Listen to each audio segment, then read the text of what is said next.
The wind in the Arizona territory did not ask permission. It came down from the painted mesa tasting of iron and eternity, scouring the high desert flat. It carried the pulverized bones of the land, a fine red dust that stained everything it touched. Coyote Ridge was a town built on stubbornness and grit, huddled between the mesa's long shadow and the promise of the San Juan River, which flowed muddy and mean most of the year. The year was somewhere near the end of the 1870s. The railroad was coming. It was not here yet, but the rumor of it was, and that was almost as powerful.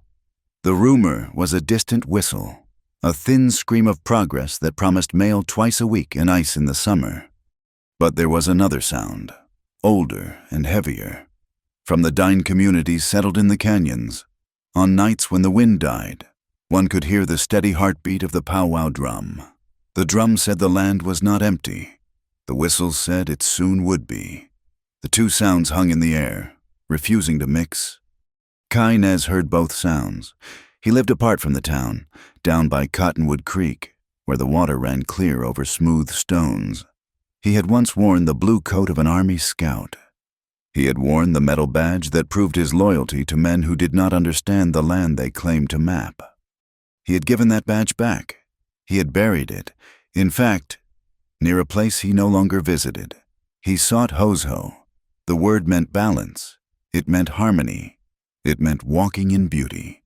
It was a difficult thing to find when the world was tilted by greed. He was a hunter. His hands were steady, his eyes the color of old ice. He moved through the juniper and pinon pine like smoke, and he rarely returned to his small hogan empty-handed. The people in Coyote Ridge knew him, or knew of him. They saw the coldness in his gaze but mistook it for emptiness. It was not empty. It was full of memory. He carried the scar of a fire, not on his skin, but behind his eyes. A tragedy many years gone, a camp left unwatched, the smell of canvas and pine pitch burning too fast. The memory was a weight he carried, a reason to keep his world small, bounded by the creek and the shadow of the mesa. The noon stagecoach brought Evelyn Hart. She called herself Eve. She was the daughter of a printer, a man who believed ink and truth were the same substance. She was also the widow of a miner, a man who had believed in the promise of the earth until it claimed him in a collapse that was filed away as an accident. She was young, too young for the black dress she wore, though the red dust was already trying to claim it. She stepped down into the street, her boots sinking into the ankle-deep powder. The stage driver unloaded her cargo last a heavy, tarp-wrapped monstrosity. It was an old Washington flatbed press. She also carried a satchel. Inside it, wrapped in oilcloth, was a bundle of letters that had never been delivered, found among her late husband's things. Eve Hart had come to Coyote Ridge not to dig for silver, but to print words. She intended to start a newspaper.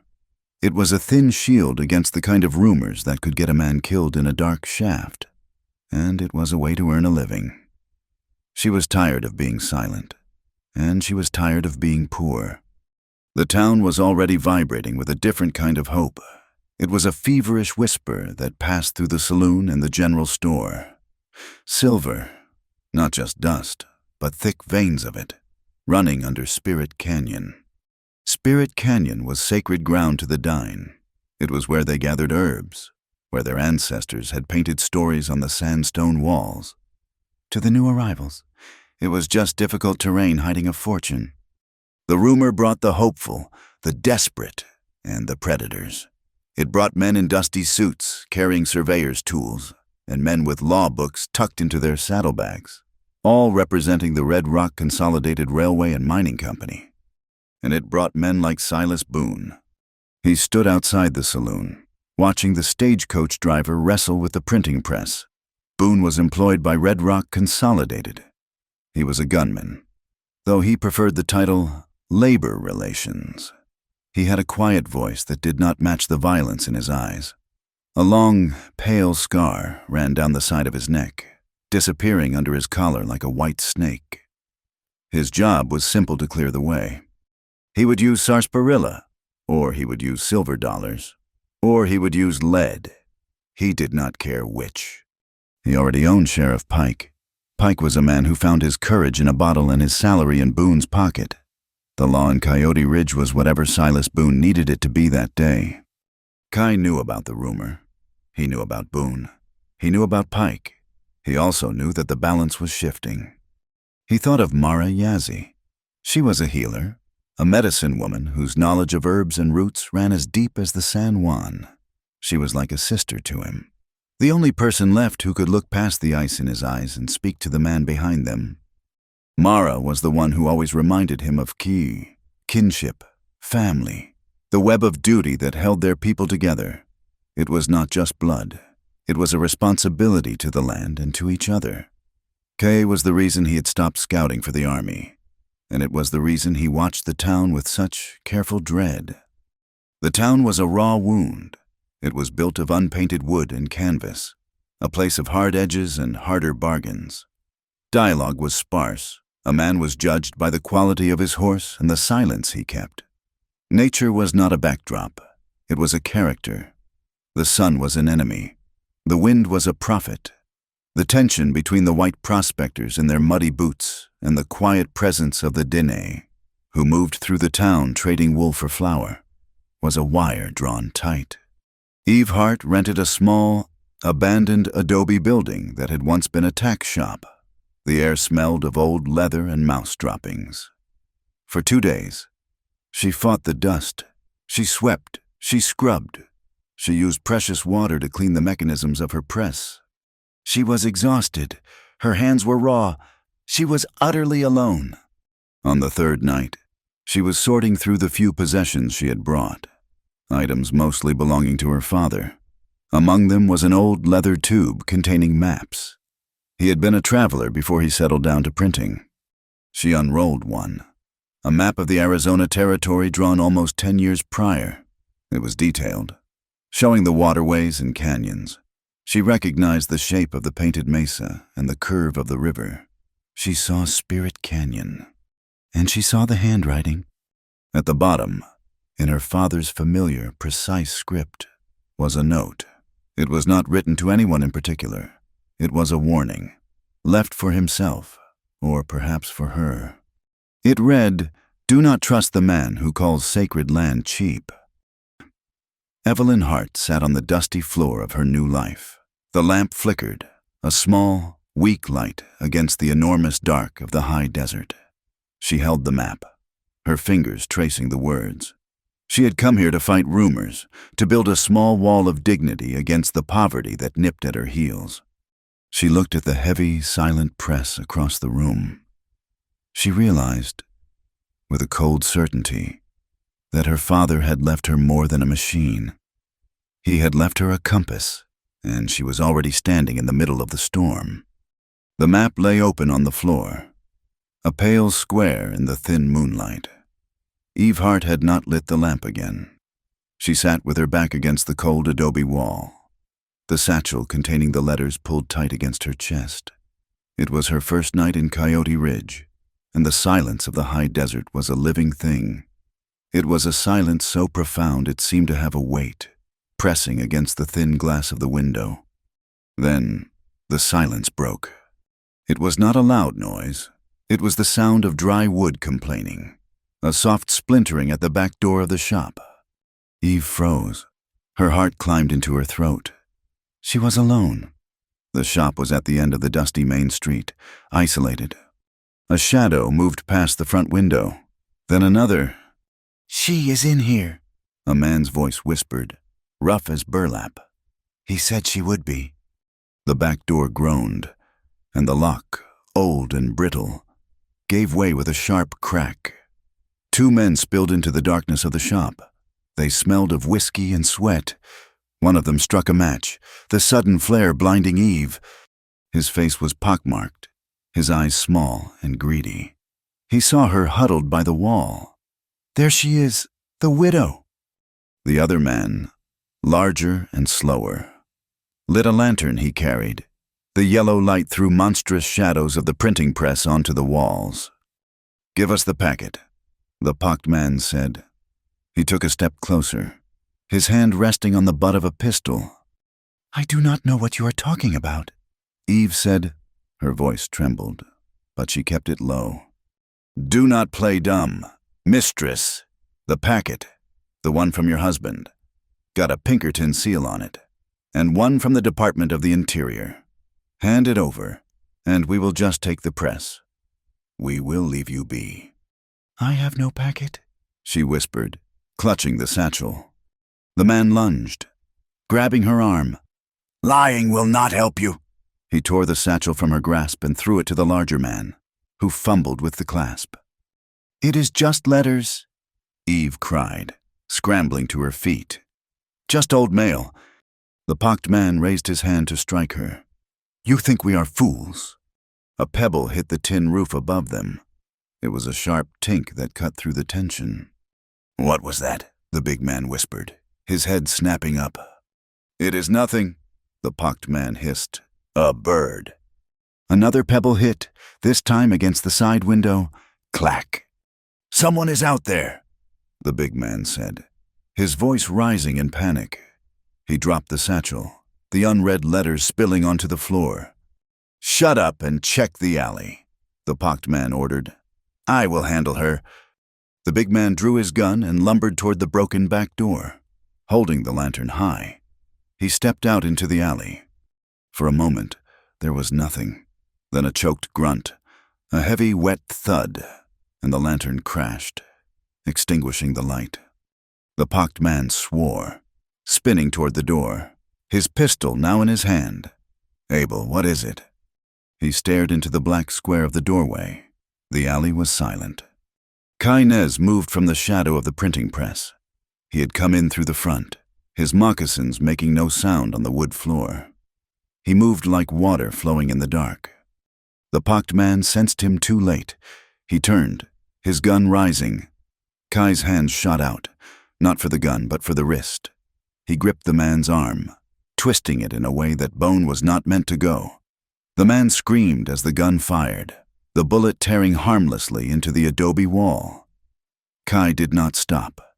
He used the man's own momentum, sweeping his leg and driving him face first into the floor.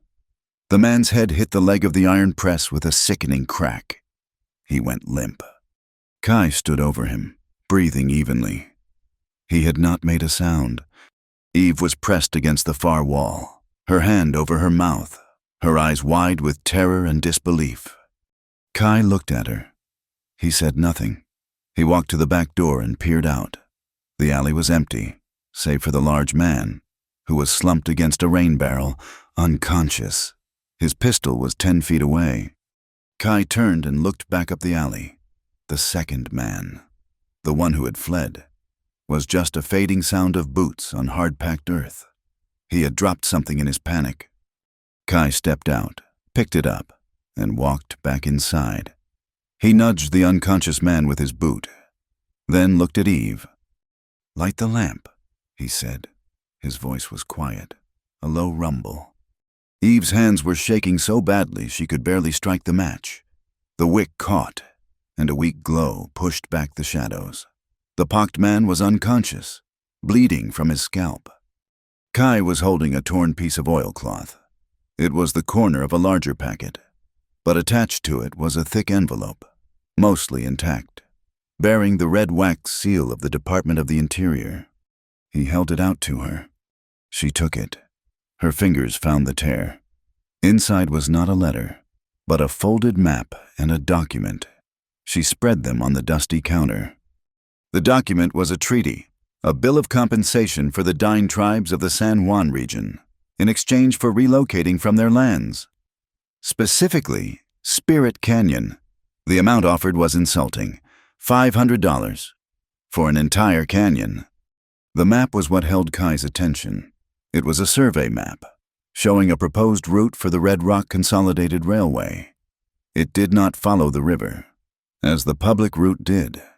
This one cut straight through the heart of Spirit Canyon.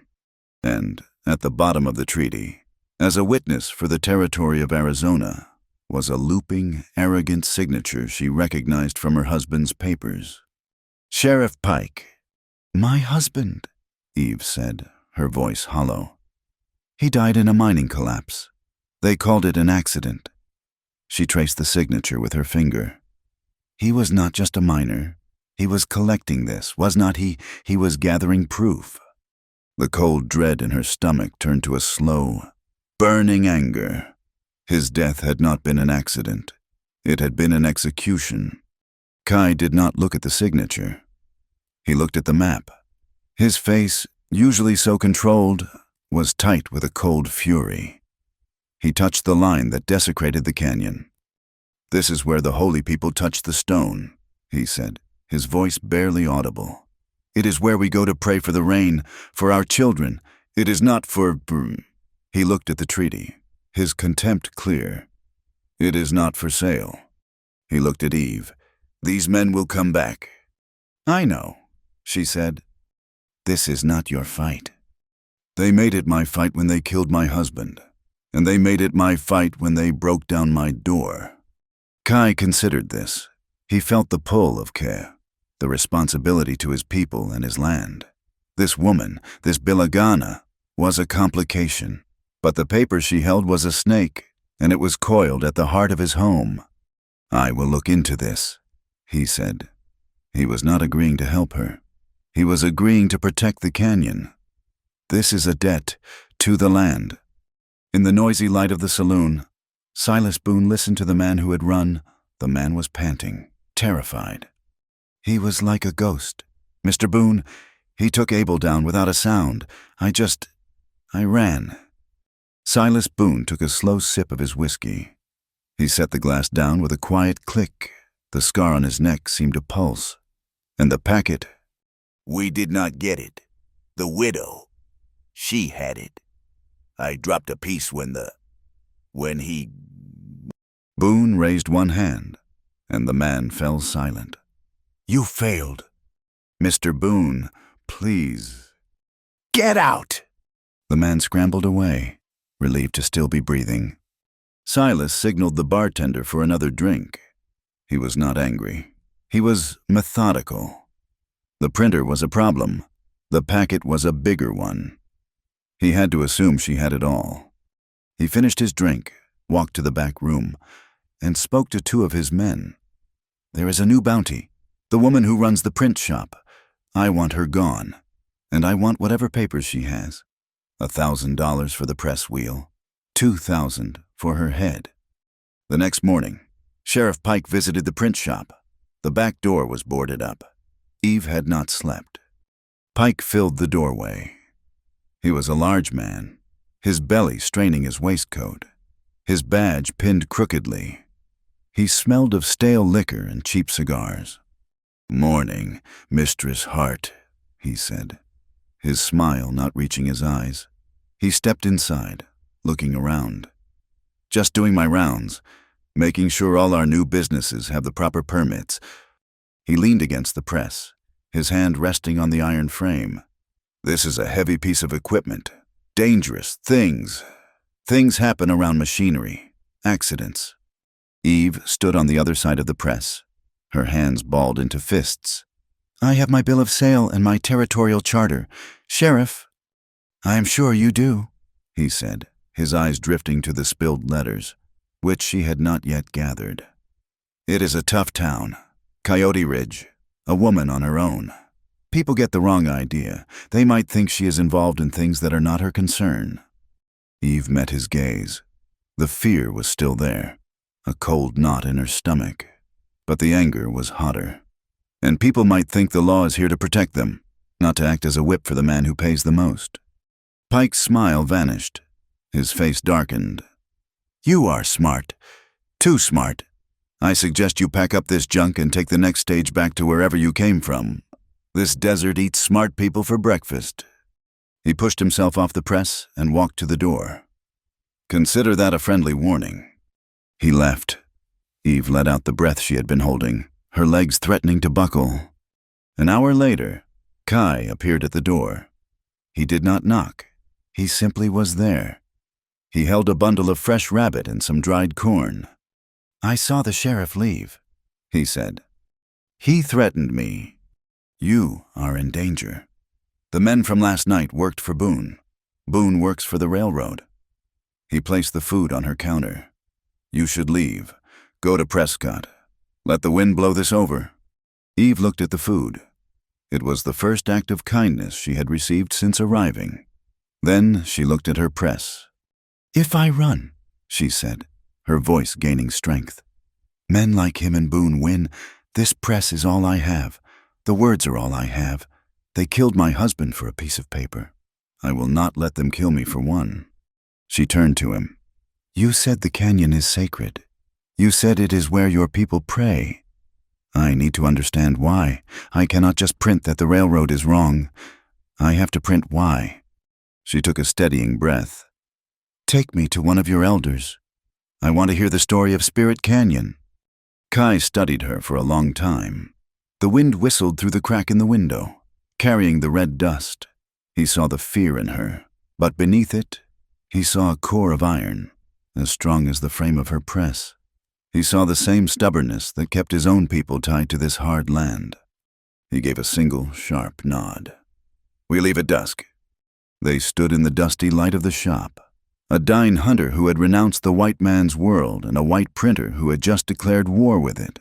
They were bound together now, not by friendship, but by a map and a lie. A single piece of paper that held the power to burn the entire territory to the ground. He led her from the town as dusk bled purple and orange across the mesa. They did not speak.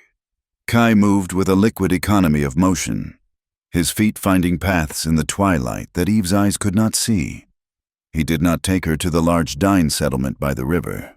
Instead, he angled toward the high canyons, to a solitary hogan nestled in a crease of sandstone. An old man sat by a small, clean fire of juniper. His face was a map of 1,000 dry seasons, his eyes holding a stillness that seemed older than the stones themselves. This was Hestiansani, an elder Kai respected above all others. Kai spoke first, in the soft, flowing sounds of the Dine language. He explained who Eve was, what the paper said, what the map showed. The old man listened. He did not look at the map. He looked at Eve. He watched her for a long time, studying the way she held her hands, the tension in her shoulders. Finally, Eve spoke, her voice quiet but clear in the vast silence. Sir, they want to build their railroad through Spirit Canyon. They call it progress. Kai said, He said this place is sacred. I came to ask why. Hestiansani poked the fire. The sparks rose, joining the stars. It is not sacred because we say it is, the old man said, his English slow and deliberate, like stones placed one by one. It is sacred because it is one of the holy people. It is where the wind learns to sing. It is where the changing woman first touched the stone, and the stone remembered her. We do not own it. We belong to it. He looked at her, his eyes sharp. You came from the east. You have boxes for things. You put fences around land and call it yours. You put your gods in a square building and call it holy. That is not our way. We go to the canyon to heal. He continued. The herbs that grow there grow nowhere else. They grow in the shadow of the ancestors. When a child is sick, we take him there. When a woman is giving birth, we take water from the spring there. If you cut the heart out of the canyon with a rod of iron, you do not just kill the land. You kill the medicine. You kill our memory. You kill our hosho. He defined the word for her. Balance, harmony, the way of beauty. It is not a piece of land to be traded, he finished.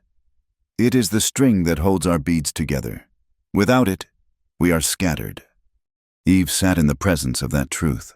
It settled on her, heavier and more real than any legal document. She had come seeking a quote. She had found a theology.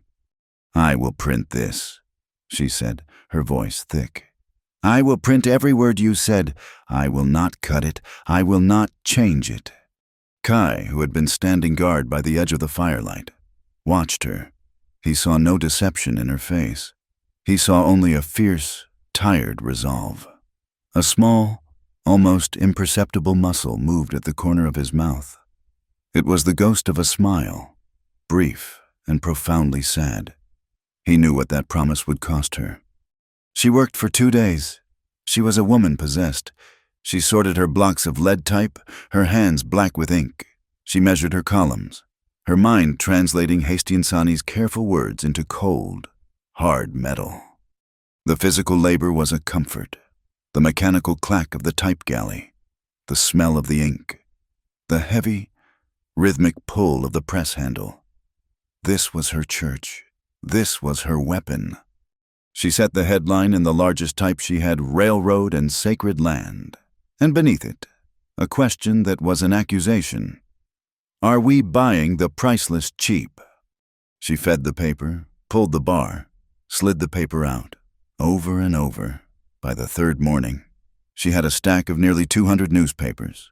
It was issue number 1 of the Coyote Ridge Monitor. She tied the stacks with twine. Her plan was to get half of them on the morning stage, bound for the territorial capital in Prescott. The truth had to travel faster than Boone's lies. She hauled the heavy bundles to the stage stop outside the saloon. The driver was loading the mail sacks. "I got some freight for you," Eve said, her arms aching. "I am full up, mistress," the driver said, not looking at her. "I will pay double," she said. Silas Boone stepped out of the saloon, a toothpick in his mouth. He was flanked by 4 men she did not recognize. "Here, let us help the lady," Boone said, his voice slick as oil. One of his men grabbed the bundle from her. "Heavy, what is in it, Bricks?" He tripped over his own feet, sending the bundle crashing to the dirt. The twine snapped, papers scattered in the wind. "Oh, look at that," another man said, picking one up. "It is a newspaper." He read the headline aloud, his voice mocking. "Are we buying the priceless cheap?"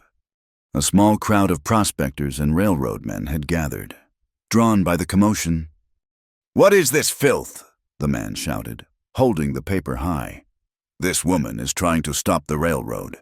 She is trying to stop progress. She is trying to keep us poor. We do not want this here," another of Boone's men yelled. "That is right," the first man said. He crumpled the paper, walked to the center of the dusty street, and lit a match. He dropped it on the paper. "This is what we think of your lies." They grabbed the other bundles. Eve tried to stop them, but one man shoved her hard, sending her sprawling in the dust. "Get your hands off private property." "This is not property," Boone said, watching from the boardwalk. "This is libel, and we are just concerned citizens practicing our freedom of commerce." They piled all 200 papers in the street and built a bonfire. The ink and paper burned with a greasy, black smoke. Eve got to her feet, her dress torn, her face smeared with dirt. She watched her words, her labor, her father's legacy, turn to ash. The crowd cheered. Across the street, Sheriff Pike watched from his office window. He was cleaning his fingernails with a pocket knife. He did not move. The crowd began to disperse, laughing, patting Boone's men on the back. Eve was left alone, staring at the smoking pile of cinders. Then, from the alley beside the saloon, Cainez emerged. He had been watching the entire time. His face was granite. He did not look at Eve. He walked past her, directly to the smoldering fire. The few men left took a step back. There was something in his walk that warned them off. He reached into the pile. The edges of the bundles were charred, but the centers were still tightly packed. The fire had not yet reached them. He ignored the heat, his hands pulling out a thick, smoking wad of papers. He pulled out another. He turned, his back to the fire. He walked past the men, who said nothing. He walked to the edge of the square, where a few townsfolk stood watching with uneasy expressions the blacksmith, the woman who ran the boarding house. Kai handed one scorched bundle to the blacksmith. He handed the other to the woman. He did not say a word. Then he looked across the square. His eyes met Eve's. It was not a look of comfort. It was a look of shared war. It was an unspoken agreement. They did not get them all. Eve felt a surge of strength that pushed back the tears. She nodded. Once, she turned and walked back to her shop. That night, the wind picked up, howling, carrying the red dust. Eve slept on a cot in the back room, exhausted. The scorched papers Kai had saved were tucked under her bed. She woke to the wrong smell. It was not dust. It was not ink. It was kerosene. The back of the shop was already burning. Kai had not gone back to his creek. He knew Boone's work was not done. He had been watching from the shadows of the livery stable across the street. He saw the two men stacking wood against the back wall. He saw them splash the oil. He started to move, but they were fast. One struck a match. The dry adobe wall, framed in old pine, went up with a sudden whoosh. The smell hit him first. The smell of burning pine pitch, of canvas, of smoke so thick it choked the air. He froze. For one terrible second, he was not in Coyote Ridge. He was back at the army camp. The soldiers were drunk. The fire was an accident. They said, but the lodges burned. He had heard the screams. He remembered the smell. He remembered running, pulling, but being too late for his younger brother. The memory was a knife in his gut. It rooted him to the spot, his breath locked in his chest. Then he heard a cough, a human sound from inside the burning building. Eve. The paralysis broke.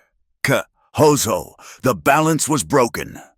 He sprinted across the street. Ignoring the men who were fleeing into the alley, he kicked in the front door. Eve, fire, get out. The shop was an inferno of smoke. He could not see. He wrapped his arm in his shirt and plunged in. Eve.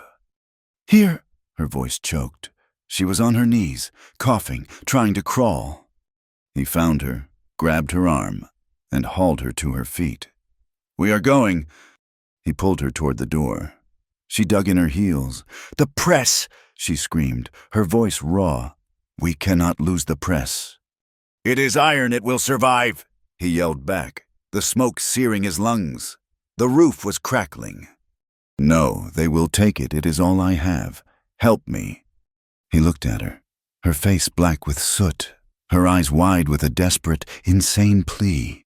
He looked at the machine. It was her identity. It was her weapon. He understood. Push! He roared. He put his shoulder against the heavy iron frame. She threw her small weight beside him. The press was monstrously heavy. It did not budge. Again, he yelled. The heat was blistering. His lungs felt as if they were full of hot ash.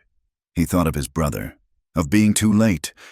Now, he bellowed, a sound of pure rage and memory, and put every ounce of his strength into it. The press scraped, groaned, and then crashed forward. Breaking through the burning doorframe, it toppled over, landing on its side in the dusty street. Kai shoved Eve out after it, and they collapsed, gasping, their chests heaving. The entire shop was now engulfed in flames, a bright orange scar on the dark street. Townspeople were gathering, shouting, forming a useless bucket brigade. Eve lay on her side, coughing. Kai crawled to her, checking her for burns. She was singed, but whole. She stared at the press, lying in the dirt like a fallen soldier. The fall had been hard. A small, cast-iron panel on the base of the machine. A panel she had never known was there, had been jarred loose. Inside the hollow cavity, she saw the glint of oilcloth. She reached a trembling, blackened hand into the space. Her fingers closed around a small packet. Her husband. He must have known his desk was not safe. He had hidden it inside the one thing he knew she would never leave behind. She pulled it out.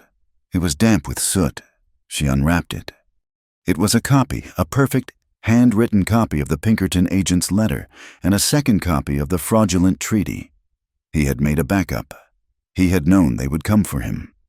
He knew, she whispered, the words tearing her throat. She looked up at Kai, who was watching her, his face a mask of smoke and fury. A terrible accident, the voice came from the shadows. Silas Boone stepped into the firelight. He looked at the burning building. He looked at the press. He looked at Eve, on her knees in the dirt. This town is just prone to them, Mistress Hart. He walked closer. Sheriff Pike was behind him, looking concerned, an expression that was patently false. "You are far from the creek, scout," Boone said to Kai, who rose slowly to his feet.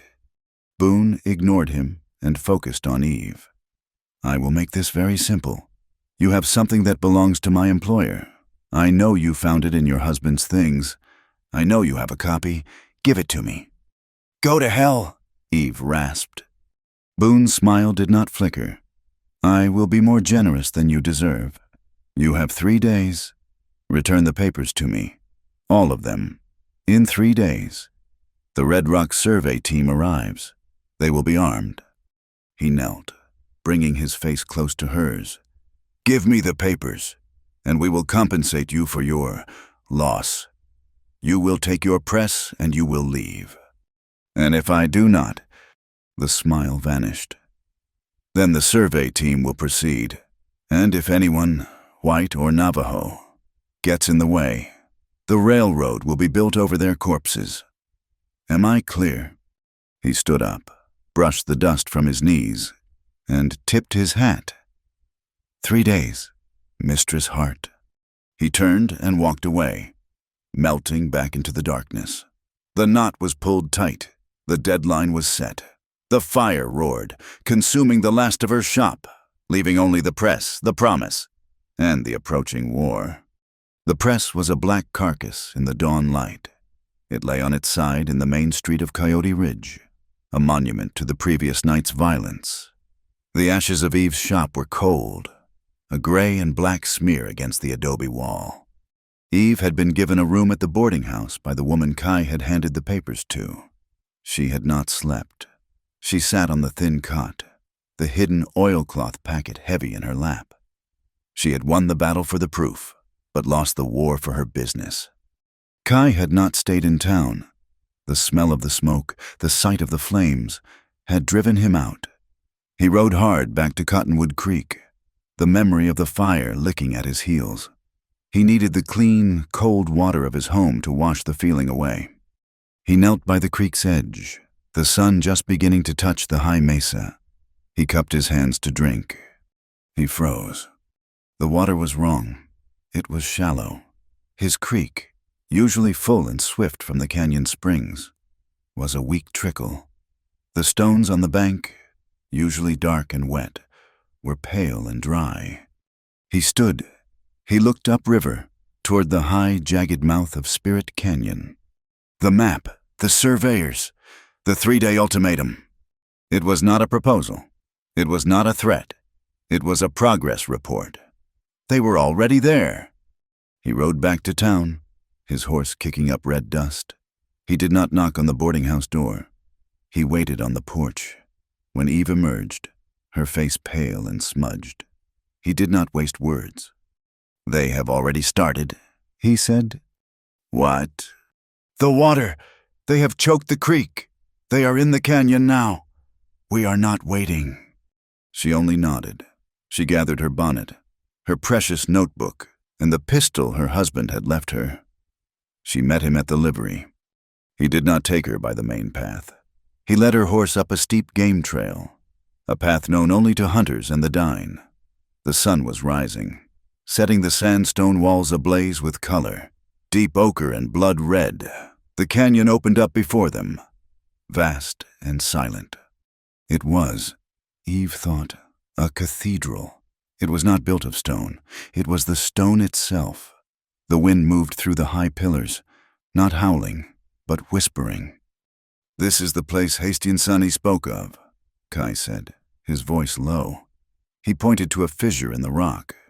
"The spring, where the medicine herbs grow." They dismounted and walked to it. The spring was just a patch of dark, damp earth. A few drops of water clung to the moss. "This water feeds my creek," Kai said, his voice flat and hard. "It feeds the lower settlements. It is the lifeblood." He touched the damp earth. They have dammed the upper fork." They knew what they were looking for now. They left the horses hidden and proceeded on foot, moving upriver, deeper into the canyon's sacred heart. They moved through narrow passages where the walls were covered in ancient drawings, the petroglyphs of the holy people. Eve felt a profound sense of trespass, but Kai moved with a grim reverence. He was a man walking through his own desecrated church. The shot was a deafening crack that shattered the holy silence. A bullet whined off the rock, 6 inches from Eve's head. "Down!" Kai yelled. He shoved her bodily behind a large tumble of sandstone boulders. Another shot. A chip of rock stung Kai's cheek. He peered through a crack, high up, on a narrow ledge overlooking the dry stream bed. Were 3 men. They were not 2 miles away. They were here. They were waiting, Kai whispered, his hand going to the rifle in his saddle scabbard. "They must have seen us coming," Eve breathed, her heart hammering against her ribs. "No, they were guarding the path. They are protecting the dam site." A voice echoed down the canyon. "That is the scout, and the woman Boone said they might come snooping. Hold them here." Kai pulled his rifle free. He looked at the terrain. The ledge gave the men a perfect field of fire.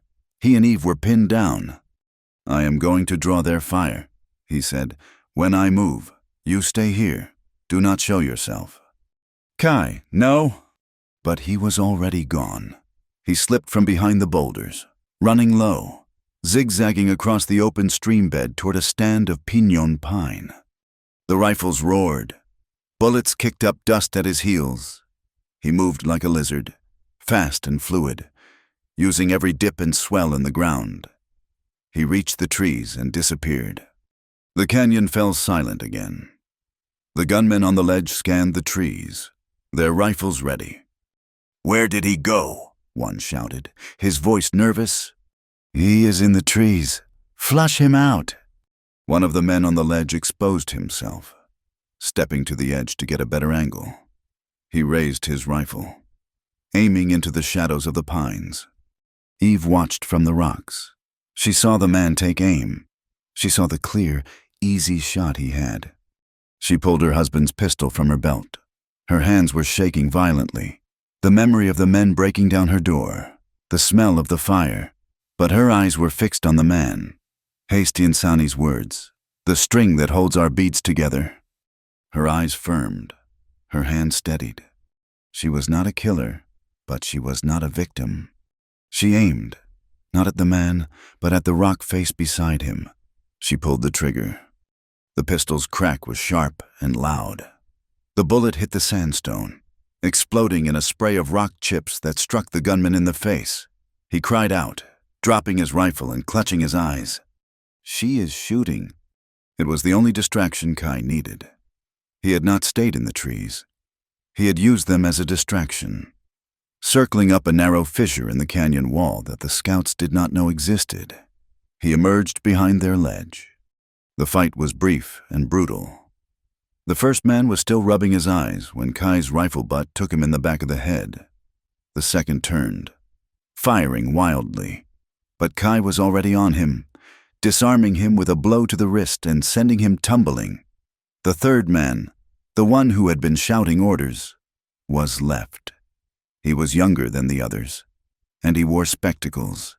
He was not a gunman. He was the surveyor. He dropped his pistol and put his hands in the air, trembling. Kai tied the surveyor's hands.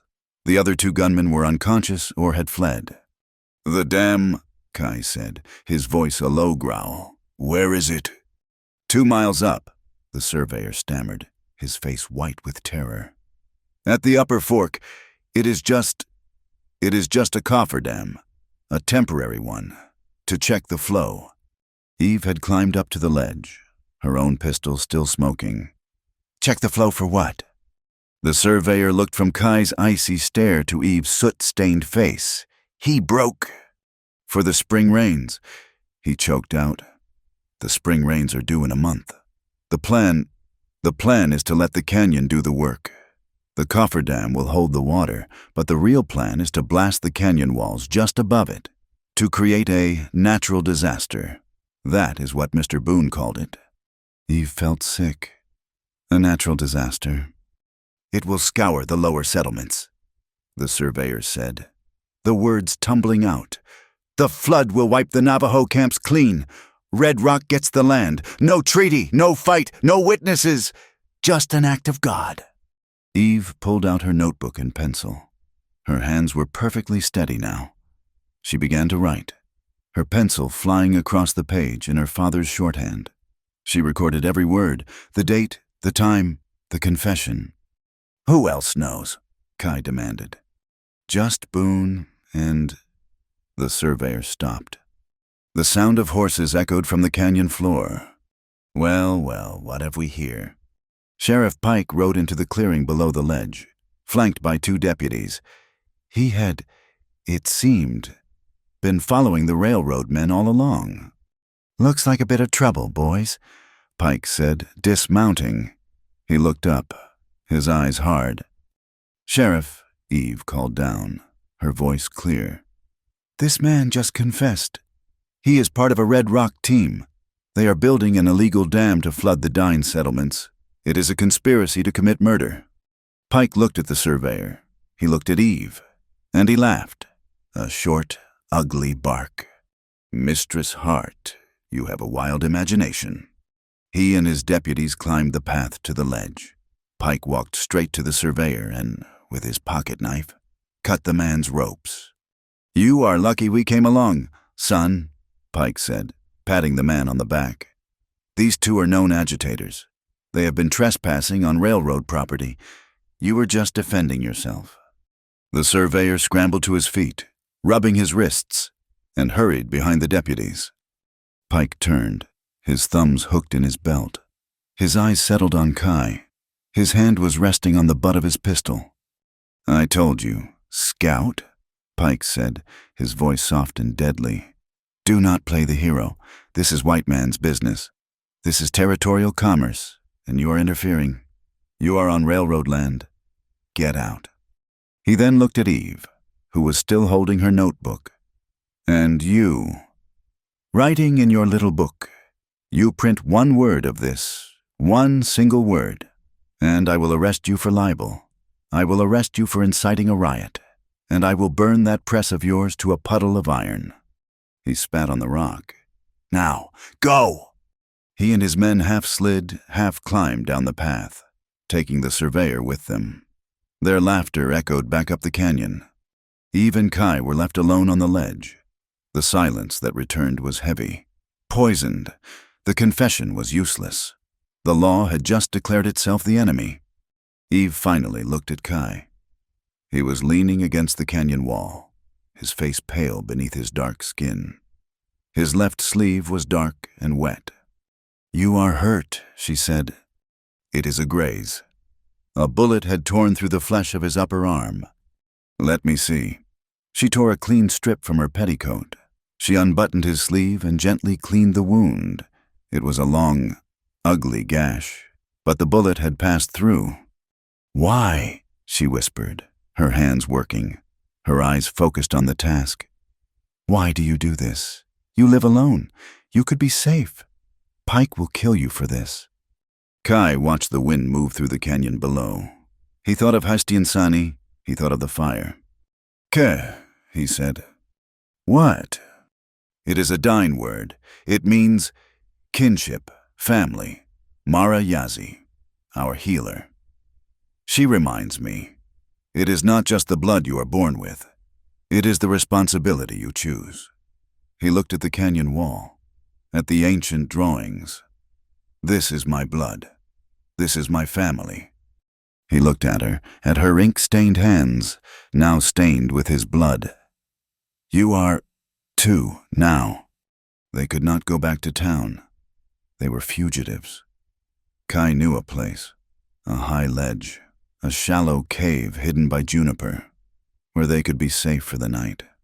They built a small, smokeless fire. The desert night was cold. Eve cleaned and redressed Kai's wound by the firelight. The flickering light caught something else, an old scar, pale and puckered.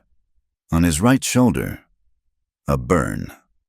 "The fire," Eve said, her voice soft. "At my shop, you were burned." Kai shook his head, touching the old scar. "No, this was a long time ago, before." He was quiet for a long time, staring into the small flames. The fire brought the memory back, as it always did. "I was a scout," he said, his voice distant. "For the army. We were posted near Fort Defiance. There was a dine camp nearby. Families who trusted the blue coats." He paused, his jaw tightening. "The soldiers. They were paid. They were drinking. They were careless. A fire started in a supply tent." Eve watched him, saying nothing. "It spread fast," he said, his voice thick. "The wind. It was like the wind at your shop. It screamed. It fed the fire. It took the lodges, the canvas, the pine." He touched the scar. "I went in. I pulled a woman out, an old man, a child." His voice stopped. His face closed, the muscles in his jaw rigid. He would not tell her the rest. He would not tell her about the screams he still heard. He would not speak his brother's name. He would not admit that he had been too late. Eve saw the chasm of pain that opened in his eyes, a place as deep and dark as the canyon around them. She did not ask more. She pulled her shawl tighter and sat with him in the silence, a silent partner to his grief. Two fugitives huddled by a small fire, with the wind whispering warnings all around them. They returned to Coyote Ridge under a moonless sky, moving like ghosts through the alleys. Kai's arm was bound tightly. The bleeding stopped, but the pain a dull throb that matched the pounding in his head. The town was asleep, but it was a restless, watchful sleep. Pike's men would be looking for them. The boarding house was impossible. Pike would be watching it. "Gable," Kai said, his voice low. He gestured toward the smithy at the end of the street. "The blacksmith. He took the papers. He is not with Boone. They found him banked high." Eve knocked. A soft, coated tap. The big man opened the door a crack, his massive frame filling the space. He held a hammer in one hand. He saw them, and his face, grim from the fire, softened with relief. "God almighty, we thought you were dead. Pike has been asking after you." "We need a place," Eve whispered, "to hide the press." The press, it still lay in the street, a black iron accusation. "In here," Gable said, opening the door. "In the storage shed, it has a solid lock. Moving it was a nightmare. It took Kai, his good arm straining, Gable and Eve, pushing until her muscles screamed. It was not enough. Gable slipped out and returned 3 minutes later with Sadie, the saloon owner, and Miss Albright, the school teacher. "We saw the fire," Sadie said, her voice surprisingly rough. "We know what Pike is. We are in." The 5 of them, a strange collection of outcasts, put their shoulders to the cold iron. With a groan of protest, the machine scraped across the dirt and into the darkness of Gable's adjoining shed. It was a low, wide building with a corrugated tin roof. "I will fetch some water for that arm," Gable said, looking at Kai. "I will keep watch," Sadie added, moving back toward the saloon. Miss Albright nodded, her thin face pale but resolute. "I will come back before dawn." They left. Gable bolted the heavy door from the outside, leaving them in darkness. "No one will think to look in here," he called through the wood. "I will be back." Eve fumbled for the matches in her pocket, her hands shaking. She lit a small kerosene lamp Gable had left on a workbench. The light threw their shadows up against the rough-hewn walls. The press sat in the middle of the room, massive and silent. And then the rain began. It was not a gentle spring shower. It was a hard, cold, high-desert deluge. It hit the tin roof with a sudden violence, a deafening drum roll that instantly isolated them from the rest of the world. It sounded like 1,000 men hammering at the sky, trying to get in. Kai sat on a stack of empty nail kegs, unwrapping the bandage from his arm. The wound was ugly, the edges raw. Eve set the lamp down and opened the small satchel Miss Albright had packed for her. She pulled out a clean cloth and a small bottle of carbolic. She knelt before him, the lamp between them. She did not ask permission. She simply began to clean the wound. He winced, a sharp intake of breath, but did not pull away. The roar of the rain on the tin roof was deafening. They were in a small, loud, flickering bubble of light, surrounded by darkness and the storm. She finished her work, tying the new bandage with a firm, practiced knot. Her hands were smudged with ink and now with his blood. She did not move away. She stayed kneeling, her hands resting on her knees. The kerosene light hollowed out the planes of his face, making the shadows under his eyes look like bruises. He was so still. He was a man carved from the canyon rock, solitary and enduring. She thought of her narrow cot at the boarding house. She thought of the empty space beside her, a space that had been empty long before her husband died. She was a widow. Yes, but she had been lonely for years. This man, wounded and silent, was the only person who had looked at her as if she were a person, not just a problem or an opportunity. The loneliness was a physical ache, sharp as the rain, cold as the iron of the press. A blast of thunder shook the shed, rattling the tools on the wall. The lamp flame guttered, shrank to a blue spark, and then caught again, flaring bright. In that flickering, unstable light, she looked at him. The question was out of her mouth before she could stop it. It was not a seduction. It was not a request. It was a confession. "Do you sleep alone?" She asked it, and the moment the words were in the air, she wanted to pull them back. She did not want the answer. If he said yes, if he admitted to the same profound isolation she felt, it would make it too real. It would mean they were just two lost souls in a storm, and that was a truth she was not sure she could bear. Kai did not look away. The drumming of the rain filled the silence. He heard her question. He heard the one she was truly asking. He knew the shape of her loneliness. It matched his own. He thought of the empty hogan by the creek. He thought of the years he had spent with no one but the ghosts of the fire. "I have," he said, his voice low, just loud enough to be heard over the storm. "For a long time." The admission hung between them, a fragile, trembling thing. It was not cold. It was warm. It was the shared warmth of a wound. Eve let out a breath she had not known she was holding. Her shoulders slumped. Not in defeat, but in relief.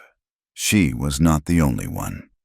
She reached out, slowly, and her fingers brushed the back of his good hand. It was not a caress. It was an anchor. His skin was calloused, warm. He did not pull away. He did not move at all. He just let her hand rest there. They stayed like that, kneeling and sitting in the flickering light, their hands just touching. The world was reduced to the smell of rain, kerosene, and iron. It was a promise, unspoken, that for this one night, in this one small room, they would keep each other safe. The moment was broken by a frantic pounding on the shed door, a fist hammering against the wood, distinct from the rhythm of the rain. They sprang apart, the connection broken. Kai was on his feet, his hand on his knife. "Kai, Eve, let me in." The voice was female, strained. Kai slid the heavy bolt. Mara Yazzie stumbled in, wrapped in a soaking wet blanket, her face pale with fear and exhaustion. "They are coming," she gasped, leaning against the doorframe to catch her breath. "Pike?" Eve asked. "Worse, the survey team. The real one." Mara looked at Kai, her eyes wide. "They are not waiting 3 days. They are not waiting for Boone. A rider came from the settlement. They were spotted cutting the North Pass. 50 men, armed for war.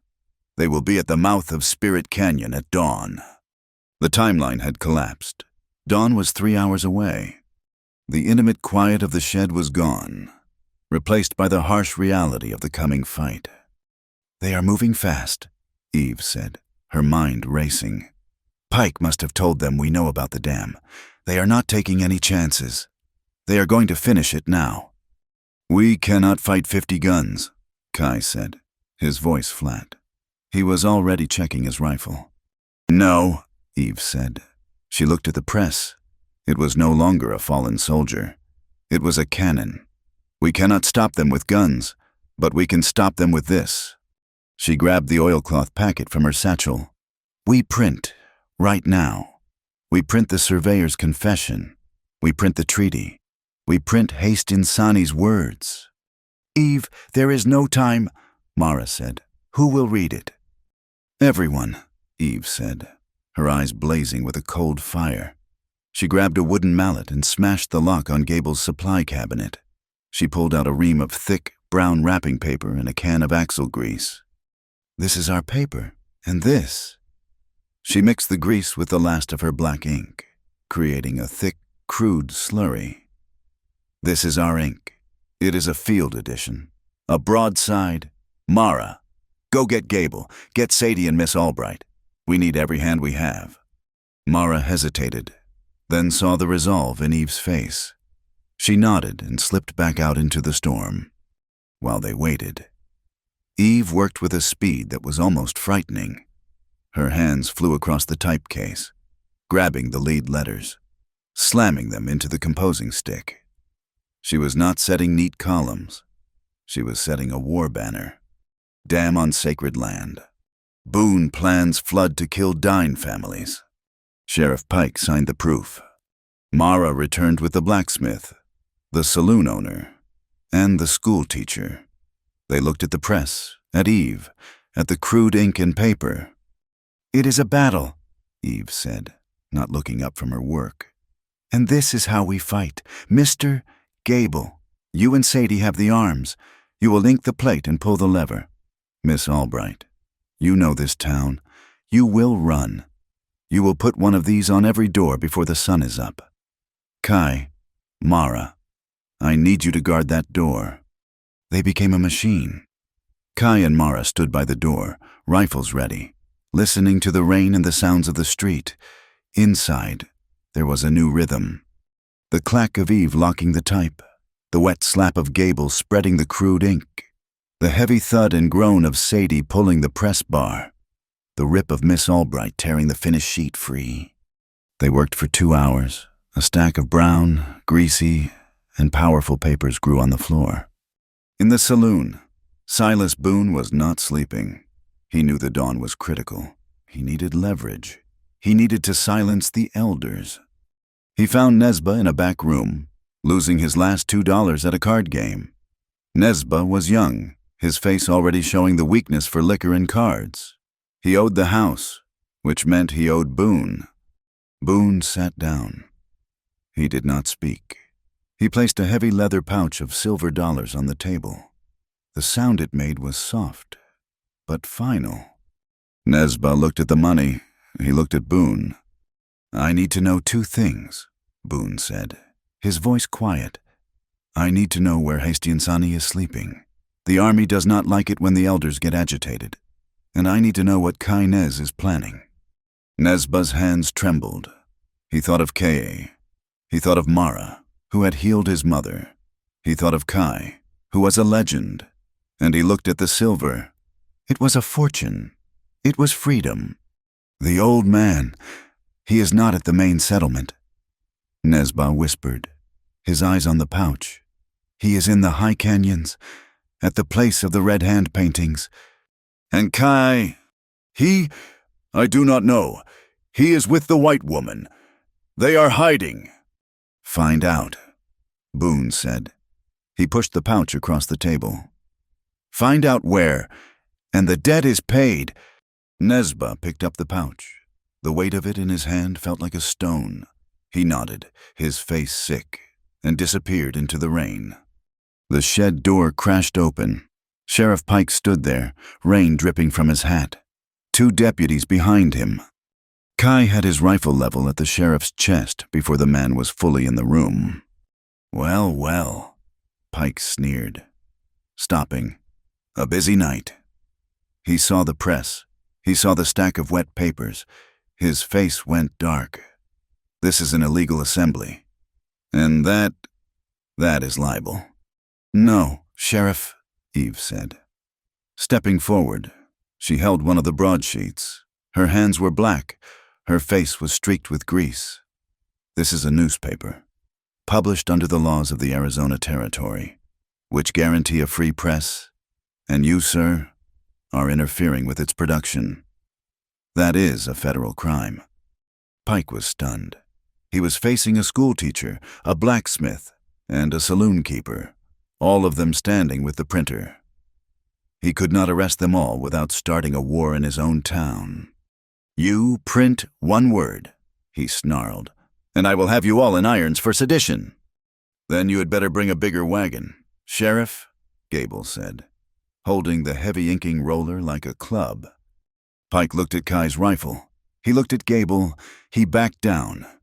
You are all making a terrible mistake. He spat and pulled his deputies out. The stack of papers was done. Miss Albright bundled them under her shawl. Kai turned to Mara. Get Husty and Sonny.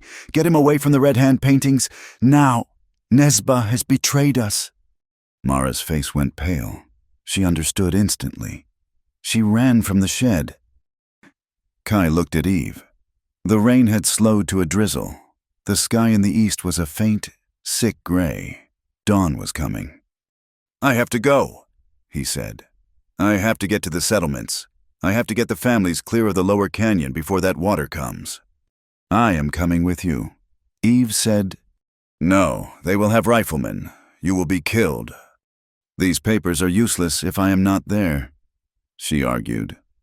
I am the witness. This town needs to see what they are doing. I am going to the mouth of the canyon. With them. She gestured to Gable and Sadie. The promise they had shared, the brief warmth in the storm, was gone. Replaced by the hard reality of the coming battle, he saw the iron in her spine. He knew he could not stop her.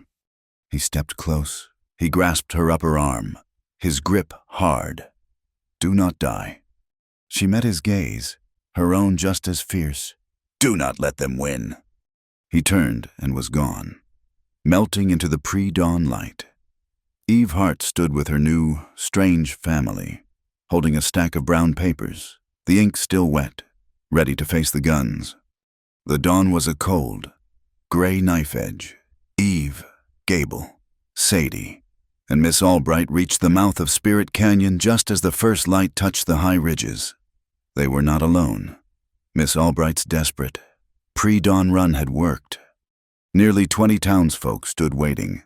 The liveryman, the hotel clerk, the boarding house owner, and a handful of miners who had seen too many accidents. They were armed with shovels, hunting rifles, and a stubborn, terrified resolve. They held the greasy, brown broadsheets in their hands. The sound of horses came first, a lot of them. The clink of metal, the cough of a man. They emerged from the pass. 50 men, maybe more. They were not surveyors. They were a private army, wearing the red dusters of the Red Rock Consolidated. They carried new repeating rifles, and their belts were heavy with ammunition. Silas Boone rode at their head, his face confident. Beside him, Sheriff Pike looked comfortable, his badge glinting on his chest. And on the ridge, high above them all, a lone figure appeared against the gray sky. Kai. He had warned the settlements and had circled back, taking the high ground.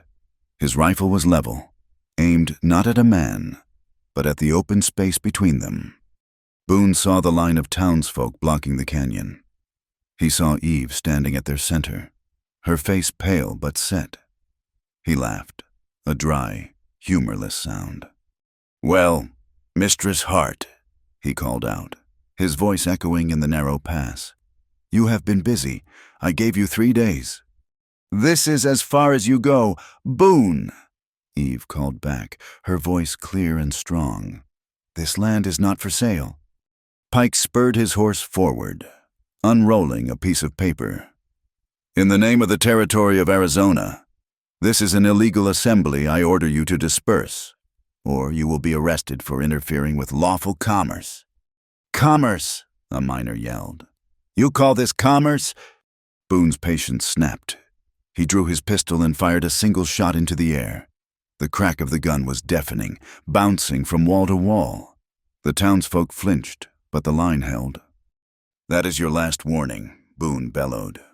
Clear the path, or we will clear it for you. You are here to murder them, Kai's voice roared from the ridge. The sound came from everywhere at once. You built a dam to flood the lower settlements to wash away the dine camps and call it an act of God. A nervous murmur ran through Boone's own men. They were hired guns, not mass murderers of women and children. They looked at each other, then at Boone. That is a desperate lie, Pike shouted, his face turning red.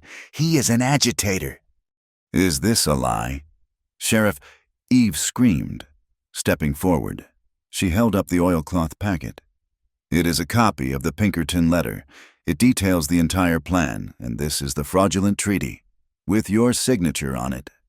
The standoff was absolute, a wall of guns facing a wall of paper and iron will. Boone looked frantic. He could not just open fire on 20 white citizens.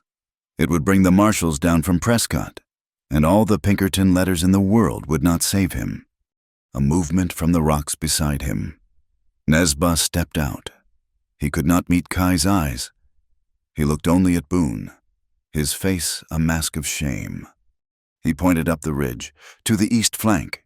There, he said, his voice barely a whisper. A goat path. It comes up behind them, behind the scout. Boone's predatory smile returned. He jerked his head at 10 of his men. Flank them, quietly, pin the scout. The rest of you, move in. Kai saw the betrayal. He saw Nesba point. He saw the men break off. Eve, they are flanking, get to the rocks. Just then, Mara Yazi appeared, running from the direction of the settlements. She was gasping for breath. Kai Hastinsani is safe, but the families, they are not clear. The lower camps are still evacuating. They need more time. The flanking party was in position. They opened fire. The world exploded. The townsfolk scrambled for the boulders. Gable, the blacksmith, laying down cover fire with a heavy buffalo rifle. His shots were slow, but they made the gunmen keep their heads down. A bullet screamed off the rock near Mara. It tore through the sleeve of her blouse, grazing the flesh of her shoulder. She cried out, stumbling, but as she fell, she saw the liveryman go down, clutching a shattered knee, ignoring her own bleeding arm. She crawled through the gunfire, dragging her medicine bag, and began pulling him to safety. Kai was pinned. The main force was firing at the canyon mouth, and the flanking party had him trapped on the ridge. They were caught. He looked past the fight, up the canyon. He could not see the dam, but he knew where it was. The upper fork, the cofferdam. Sandbags and timber. He knew they could not win the gunfight. They did not have to. They just had to stop the flood. He looked down at Eve, who was huddled behind a rock with Miss Albright. He met her eyes. It was a look of grim finality. Then he moved. He did not retreat. He broke cover, running toward the gunfire, deeper into the canyon, leaping from boulder to boulder. He is running, a gunman yelled. He is going for the dam, Boone roared, realizing the plan. Stop him! Shoot him! Stop that man! The fire of the main group swiveled, concentrating on the single, weaving figure. Bullets chipped the rock all around Kai as he ran. A living target, disappearing into the canyon's twists. The immediate pressure on the townsfolk was gone. Eve saw it. This was her moment. This was the only currency she had. Now, she screamed. Miss Albright Sadie now. While the canyon roared with the sound of rifles trying to kill Kai, Eve Hart and her 2 women allies stood up. They ran from their cover, not towards safety, but straight into the chaos, their arms full of the brown, greasy papers. What in God's name? Pike stammered. They were not attacking. They were delivering the news. Eve shoved a broadside into the hands of a stunned gunman. Read it, read what you are killing for. He is paying you to murder families. Read the proof, it is right there." Miss Albright, the quiet schoolteacher, was a fury. She thrust the papers at the men, her voice high and clear. "His name is on it, Sheriff Pike. The plan is right here." It was an act of such magnificent, insane courage that the battle simply stopped. The gunmen, hired to protect a railroad, lowered their rifles. One of them read the headline. He looked at the crude ink, at the desperate words. He looked at Boone, then at Pike.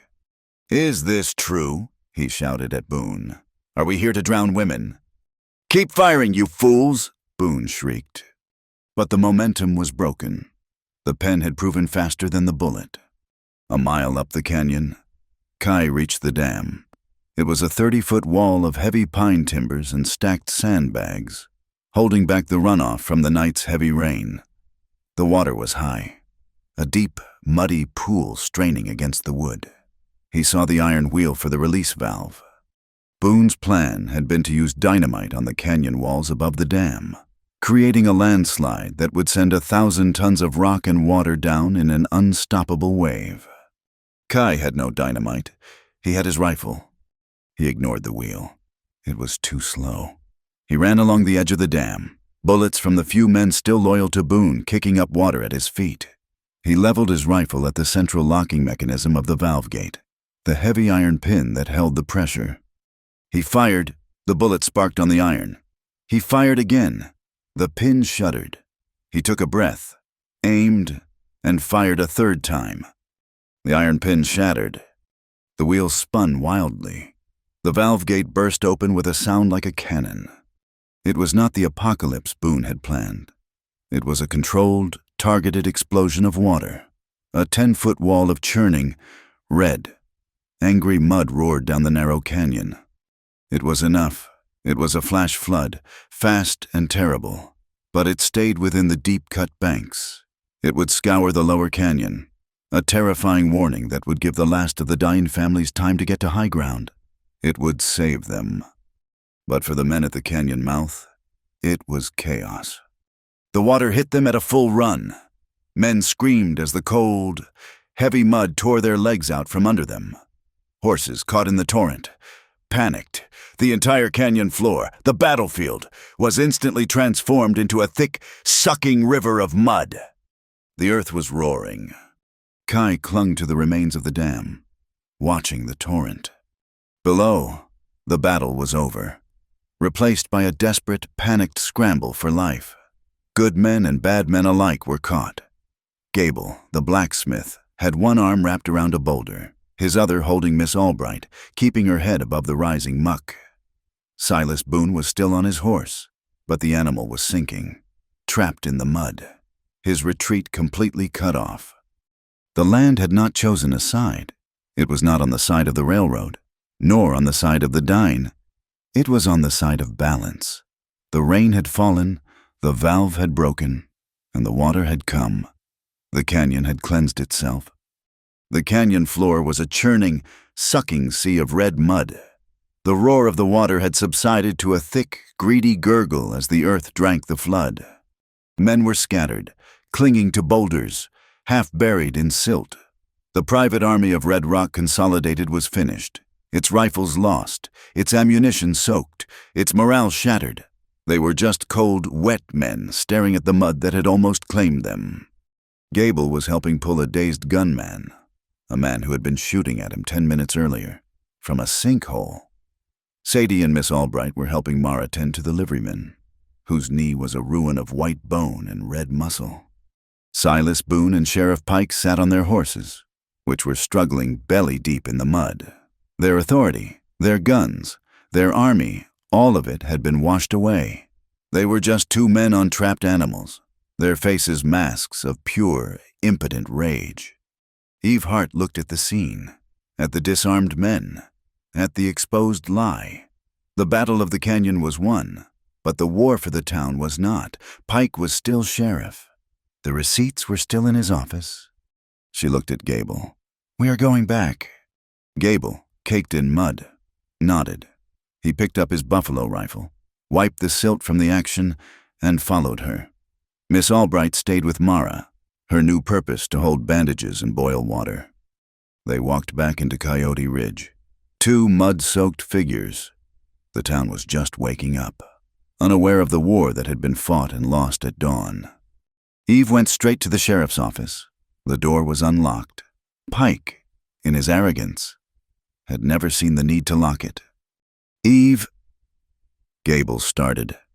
"He is a criminal," Eve said, her voice cold. "I am a citizen. I am stopping a crime in progress." She did not ransack the office. She went straight to his desk. She pulled the drawers. The top two were full of wanted posters and whiskey bottles. The bottom one was locked. "Mr. Gable," she said. The blacksmith did not hesitate. He put the butt of his rifle against the small lock and shoved. The wood splintered, and the drawer popped open. It was a single, neat file. Eve's hands did not tremble. She opened the folder. It was all there. Receipts on Red Rock letterhead for consulting fees, travel expenses, territorial duties.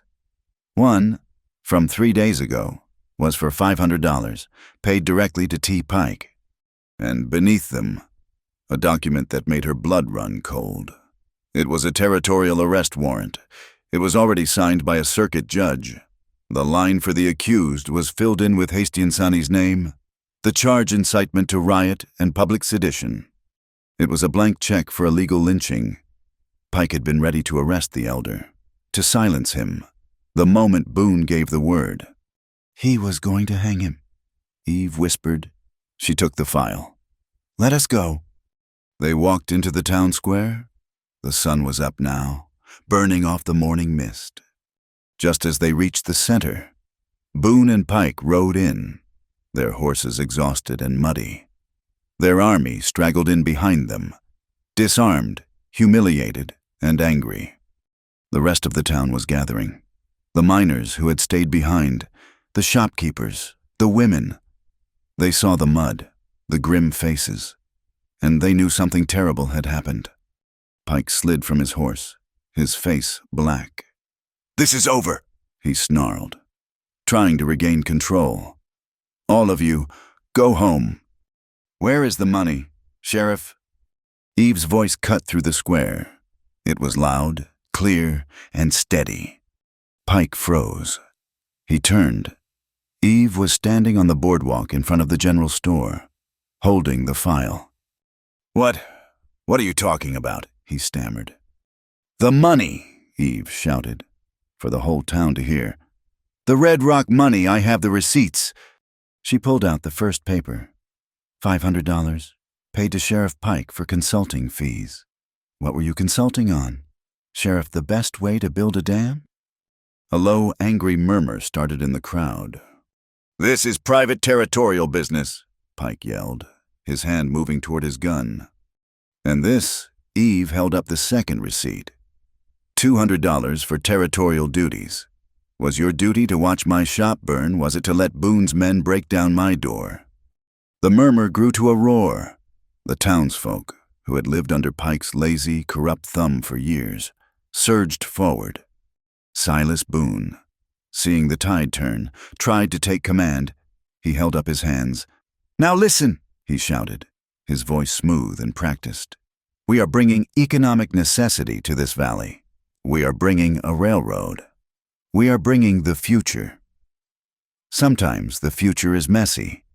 Sometimes hard decisions have to be made for the good of progress.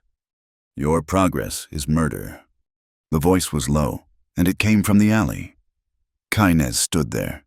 He was covered in mud from head to toe. His rifle was gone, lost in the flood, but his pistol was at his hip. His eyes were on Boone. Boone's face contorted. All his plans, his money, his power, reduced to this one man. "You!" he snarled. He drew. He was fast, his hand a blur, desperation giving him speed. Kai was faster. His draw was not a blur.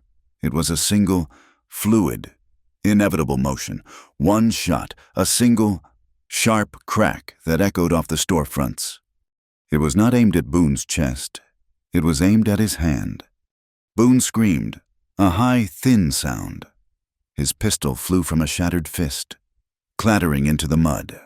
He gripped his ruined hand, his face white with shock and pain. Kai walked forward, his pistol still level, the smoke curling from the barrel. He did not look at Boone's face. He looked at the man's soul. "You will not die here," Kai said, his voice flat. "You will not die in the mud. You will stand trial. You will face the families of the men you have killed." He had chosen justice, not vengeance. He had held the balance. Pike, seeing it all collapse, his money gone, his authority shattered, his protector disarmed, snapped, his greed turned to pure, reptilian panic.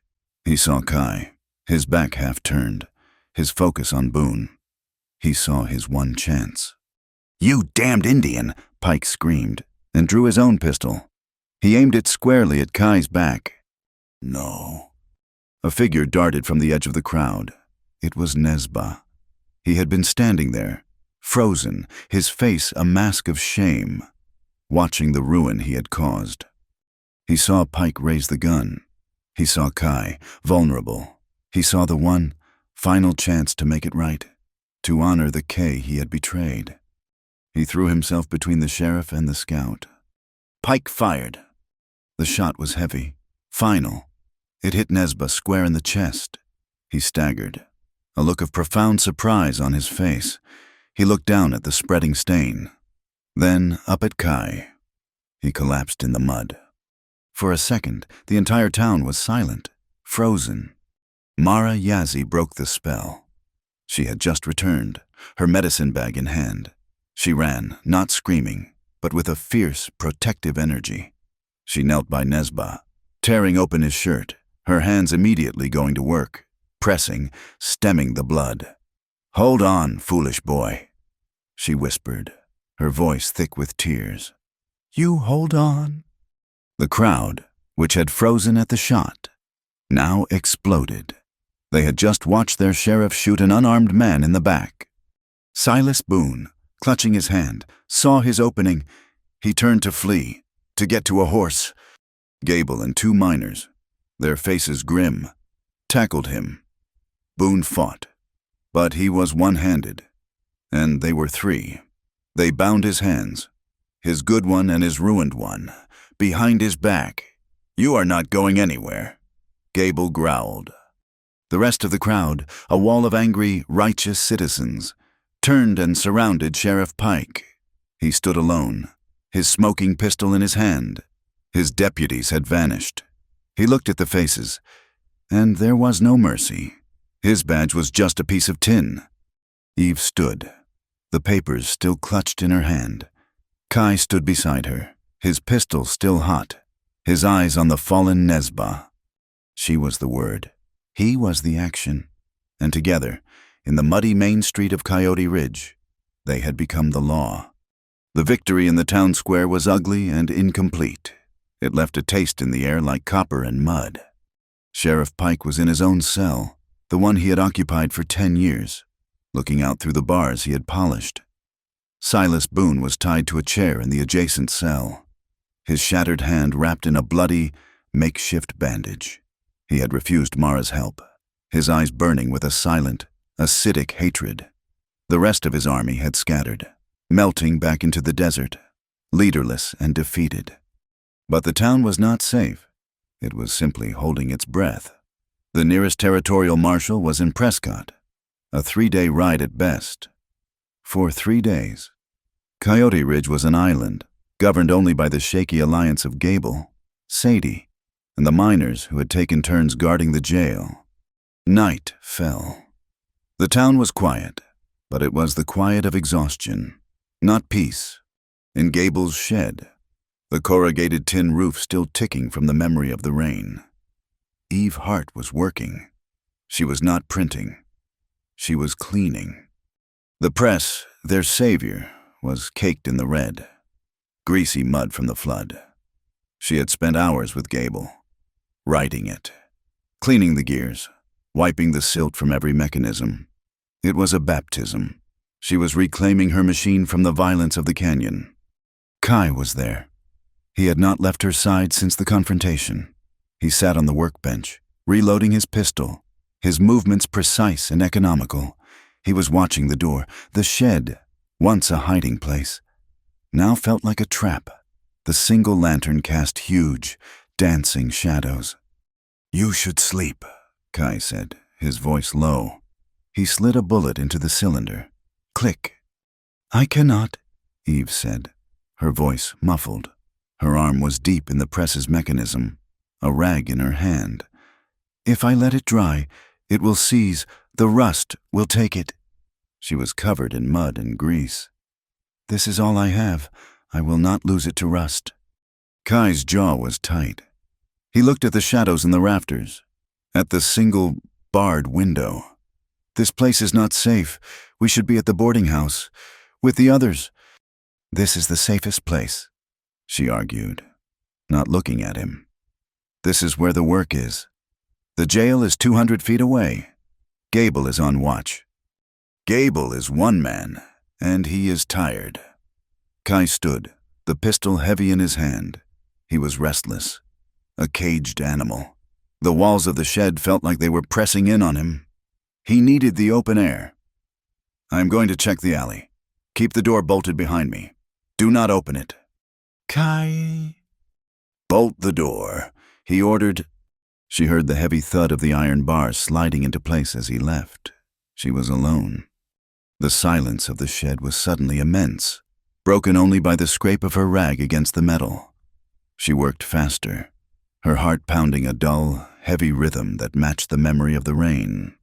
She was leaning far into the machine, her shoulder against the cold, heavy platen, when she heard a sound from above, a single grain of sand falling on the tin roof.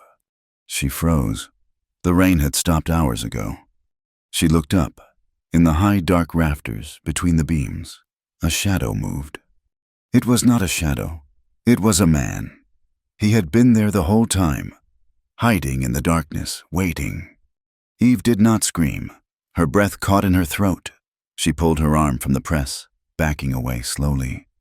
The man dropped, landing lightly on a stack of feed sacks. He was thin, wiry, and his eyes were wild. He was one of Boone's men, one she did not recognize. He had missed the battle, or fled it, and had hidden here. He held a long, slim skinning knife in one hand and a can of kerosene in the other. "You!" the man hissed. He was breathing hard, a terrible, whistling sound. "You and that Indian, you ruined it!" He advanced, splashing the kerosene on the floor, on the workbench, on the stack of broadsheets from the morning. "Boone paid me to finish this, to burn the press, to burn you." Eve scrambled backward, her hands sliding on the muddy floor. She hit the wall of the shed. Trapped. "The press is iron," she whispered, her voice shaking. "It will not burn." "You will," the man snarled.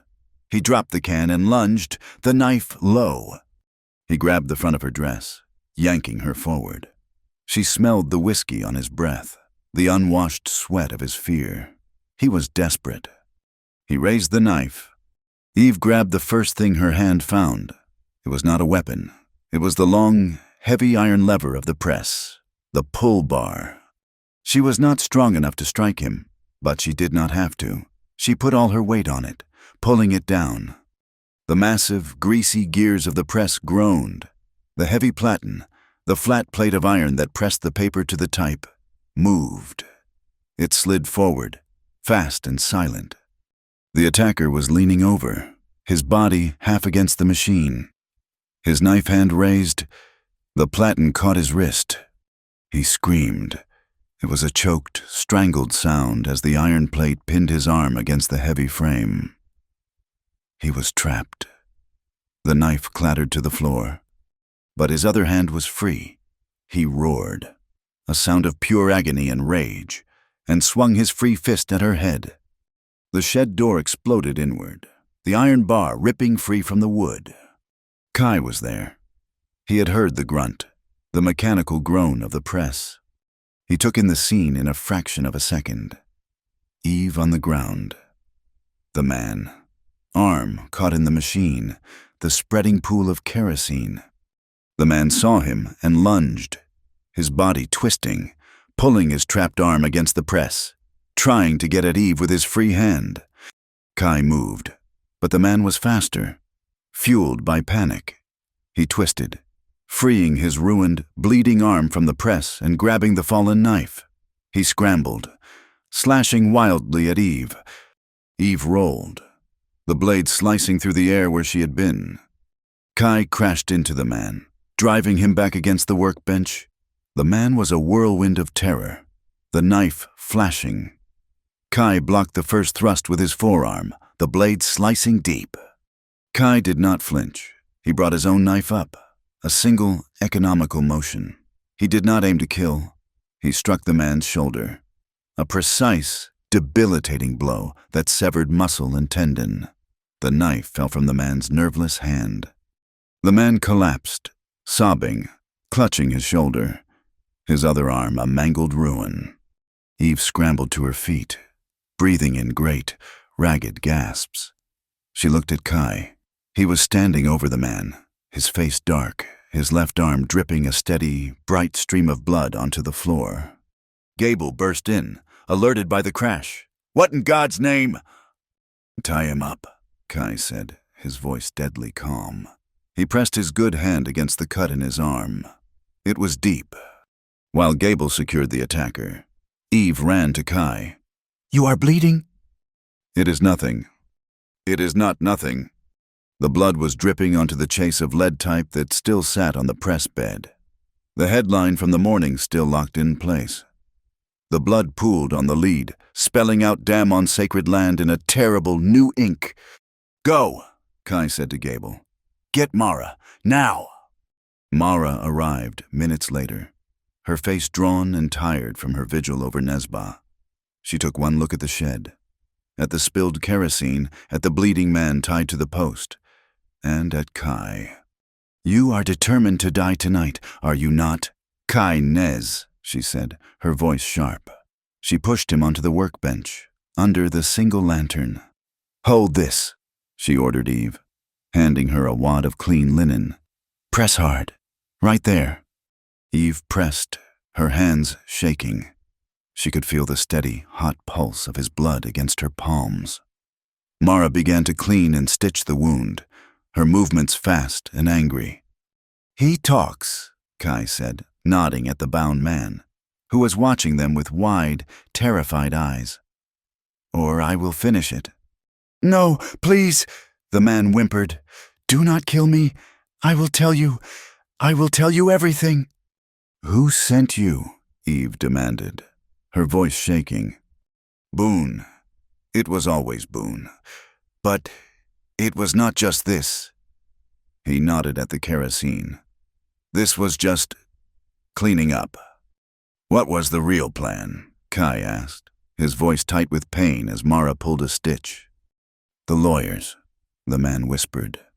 "It was always the lawyers. Plan B. Boone knew he might get caught.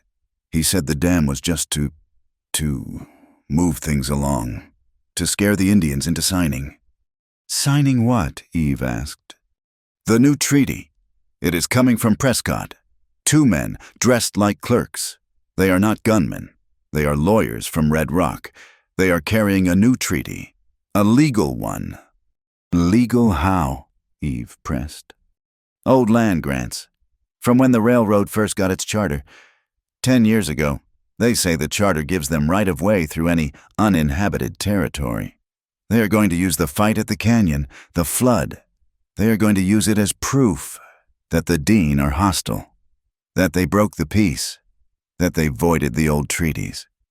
Eve felt a cold worse than the flood mud. They had stopped the guns, but they had not stopped the law.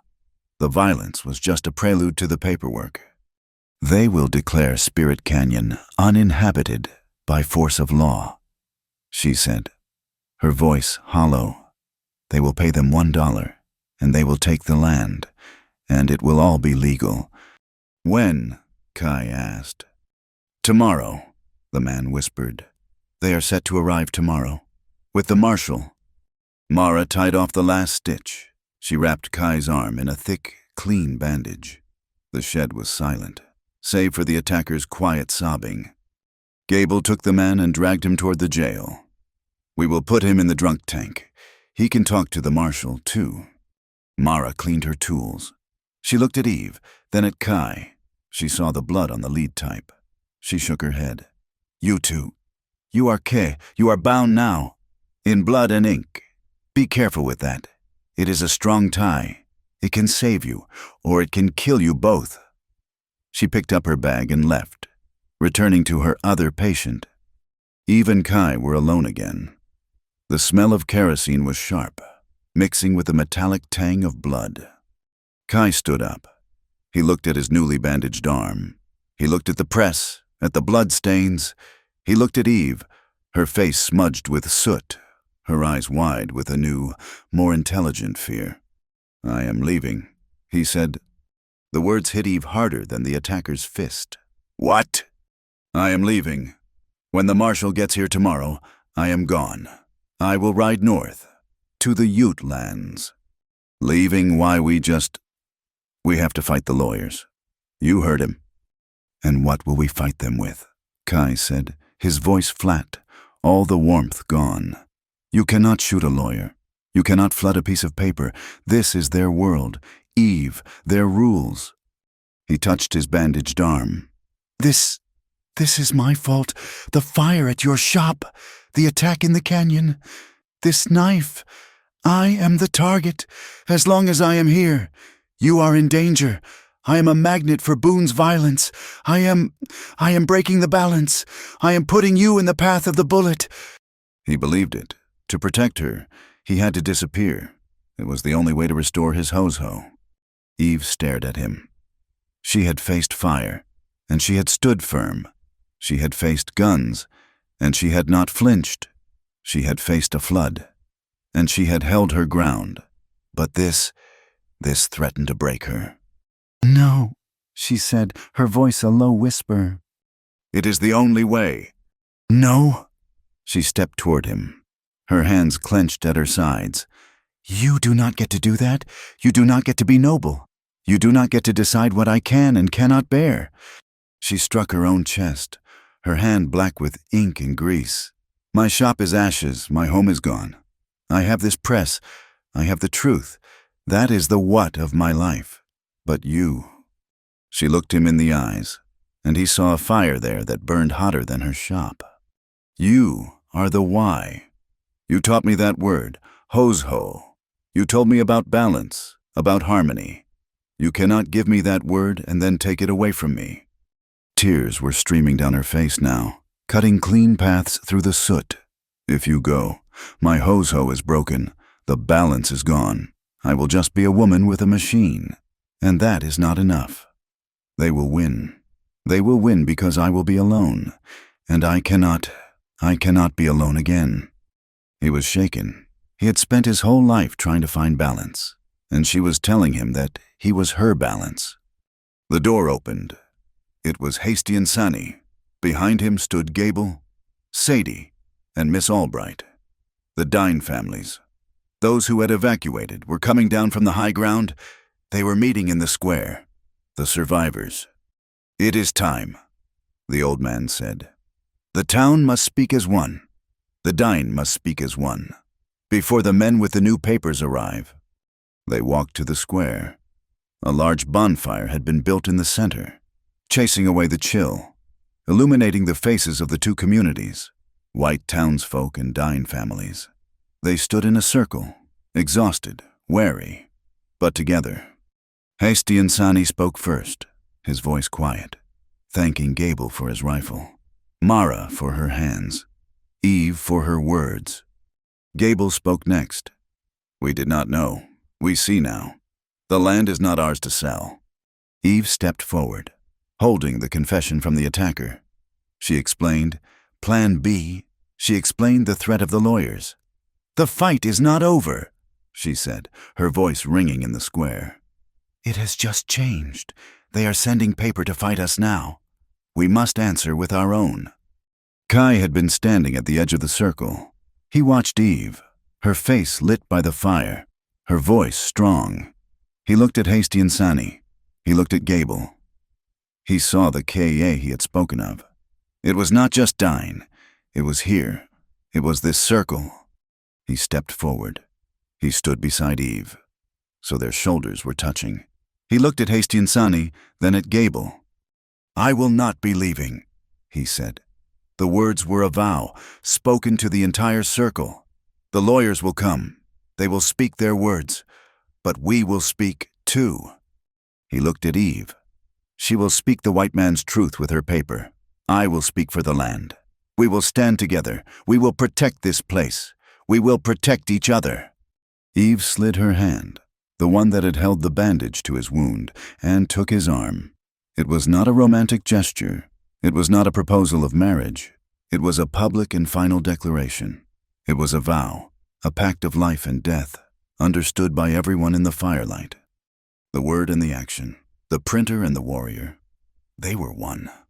The territorial marshal arrived not with the lawyers, but 2 hours ahead of them. He was a tall, thin man named Rosser, with eyes that had seen everything and were impressed by nothing. He rode into town, saw a man who was not the sheriff guarding the jail, and another man with a shattered hand tied to a chair inside it. He listened to Gable for 5 minutes, took one look at Eve's file of receipts, and declared the town under territorial authority. When the 2 Red Rock lawyers arrived on the noon stage, looking clean and confident, they were not met by Silas Boone. They were met by Marshal Rosser, who informed them that their primary agent was in custody. Their survey team was being held on charges of attempted murder, and a circuit judge was 1 day behind him on the trail. The trial was not held in a courtroom. There was none. Judge Harlan, a man with a beard like a blizzard and a voice like cracking ice, convened the court in the center of the town square. The sky was a hard, clear blue. The mud had dried, leaving a fine red powder over everything, as if the land itself had been a witness and was stained with the proof. Silas Boone stood first, his arm in a sling, his ruined hand wrapped in white linen. His face was a mask of cold fury. Sheriff Pike, stripped of his gun and badge, stood beside him, his eyes bloodshot and downcast. The Red Rock lawyers were slick. They argued jurisdiction. They argued corporate charters. They argued that the land grant of 1866 gave their railroad all necessary access to uninhabited lands. "And is Spirit Canyon uninhabited, Counselor?" Judge Harlan asked, his voice cutting the dry air. "It is, Your Honor, save for a few transient native camps." Hasty and Sani stepped forward. He did not speak to the judge. He spoke to the land and to the people. He held up a single, dry herb. "This," he said, in his slow, careful English, "grows in one place, in the shadow of the canyon wall where the water is born. It is the medicine for the lung fever. It is not transient. It has been there since the first man. Is the land where your heart is buried uninhabited?" The surveyor was called next. He was terrified, but with Marshal Rosser watching, his fear of Boone was less than his fear of the noose. He repeated his confession. He detailed the plan for the dam, the dynamite, the natural disaster. The hired gunman, the one Kai had disarmed in the shed, spoke next. He confirmed it.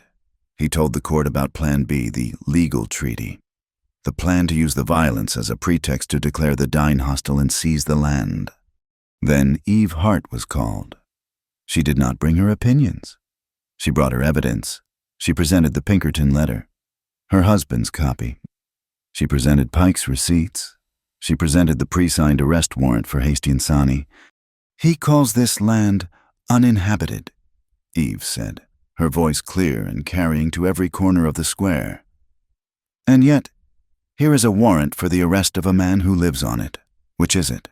Counselor, is it empty, or is it full of men you needed to arrest, to burn out, to drown?" The lawyers had no answer. The town spoke. Gable, Sadie, Miss Albright, the miners. They spoke of the fire. They spoke of the intimidation. They spoke of the moment the broadsheets were handed out. The moment the truth had become theirs. The trial lasted 2 days. The verdict was delivered on the third morning, in the same square. Judge Harlan stood. "Thomas Pike," he boomed. "You took an oath. You swore to uphold the law of this territory. You used that oath, and the badge that represents it, to line your pockets and to act as the armed agent of a private interest. You are a disgrace to your office.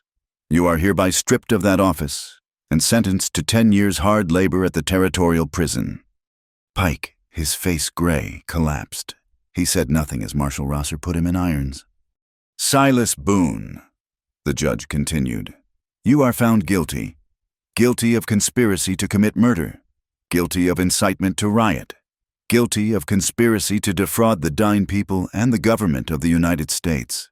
He paused. "The West is full of men like you. Men who believe a gun is a pen, and a signature is just a noise. You are wrong. You will be taken to Prescott, and there you will be hanged by the neck until you are dead." Boone did not beg. He did not speak. He just stared at Kai, a look of pure, unadulterated hatred that promised a vengeance he would never be able to deliver. "As for the Red Rock Consolidated," the judge finished, looking at the lawyers, "all survey rights within 50 miles of Spirit Canyon are hereby suspended. Pending a full federal inquiry, their charter will be reviewed. You, sirs, will take the next stage out of this town, and you will not come back." The town was silent. It was not a victory that called for cheering. It was an amputation. It was the removal of a rot that had gone deep. Eve went back to the shed. She went back to her press. She worked for a full day. The new edition of the Coyote Ridge Monitor was not printed on brown paper with axle grease. She used her best remaining stock, her last clean can of ink. The headline was not an accusation. It was a statement. Dawn over Spirit Canyon. Her editorial did not mention Boone's name. It did not celebrate the hanging. It did not call Kai a hero. She wrote about hands. She wrote of the hands of Hastiansani holding a sacred herb. She wrote of the hands of Mr. Gable, covered in soot, pushing her press to safety. She wrote of the hands of Miss Albright, handing out the truth in the middle of a gunfight. She wrote of Mara Yazzi's hands, stained with blood as she worked to save a life that, by all rights, she should have despised. And she wrote of the blood on the lead type, a reminder that the truth is often paid for. "We are a town," she concluded, "not of heroes, but of neighbors. We are defined not by the lines we draw on maps, but by the hands we offer across those lines. The sun has risen. It is our duty now to keep the sky clear." Nesba lived. Mara's skill and his own stubborn, youthful constitution had pulled him through. The bullet had missed his heart by inches. He recovered in a cot in the back of the boarding house, his shame a worse fever than the infection. The first day he could walk, he went to the shed. Eve was setting type. He stood in the doorway, a ghost. "He would have killed him," he whispered. "He shot me, but I pointed the way. I am the one who—" "Yes," Eve said, not looking up. "You are." "I have nothing. I cannot pay back the silver. I cannot pay for the blood." Eve finished her line of type. She looked at him. "Mara saved your life. You owe her. Hastiansani lost his home for a night because of you. You owe him. Kai almost lost his back to a bullet you aimed. You owe him." She gestured to a stack of paper.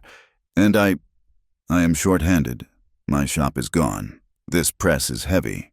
And I pay $12 a month, minus what you owe the town for your doctor's bills." Nesba stared. "You are offering me a job. I am offering you a chance to pay your debt," she said. "The work is hard. You will sweep the floor.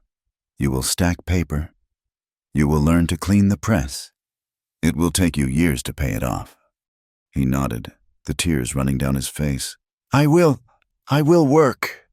Mara came for him that evening. She did not take him to a church.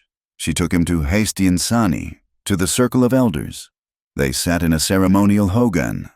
They did not lecture him. They prayed over him. They held a kinalda, a ceremony of cleansing. They washed his hair in yucca root, purifying him. And they sang the songs of balance. They sang until the shame was burned out of him, replaced by the heavy, solemn weight of a debt that could only be paid by a lifetime of right living. A week later, Kai stood at the edge of Spirit Canyon. The cofferdam was gone, dismantled by the townsfolk and the Dine working together. The spring was full. The water in Cottonwood Creek ran clear and fast, singing its old song. He stood for a long time, watching the water. He was alone. The wind, which had howled with warnings, was softer now. It moved through the piñon, a gentle whisper. He had not spoken his brother's name aloud since the day of the fire, all those years ago. He had held it in, a hot coal in his chest.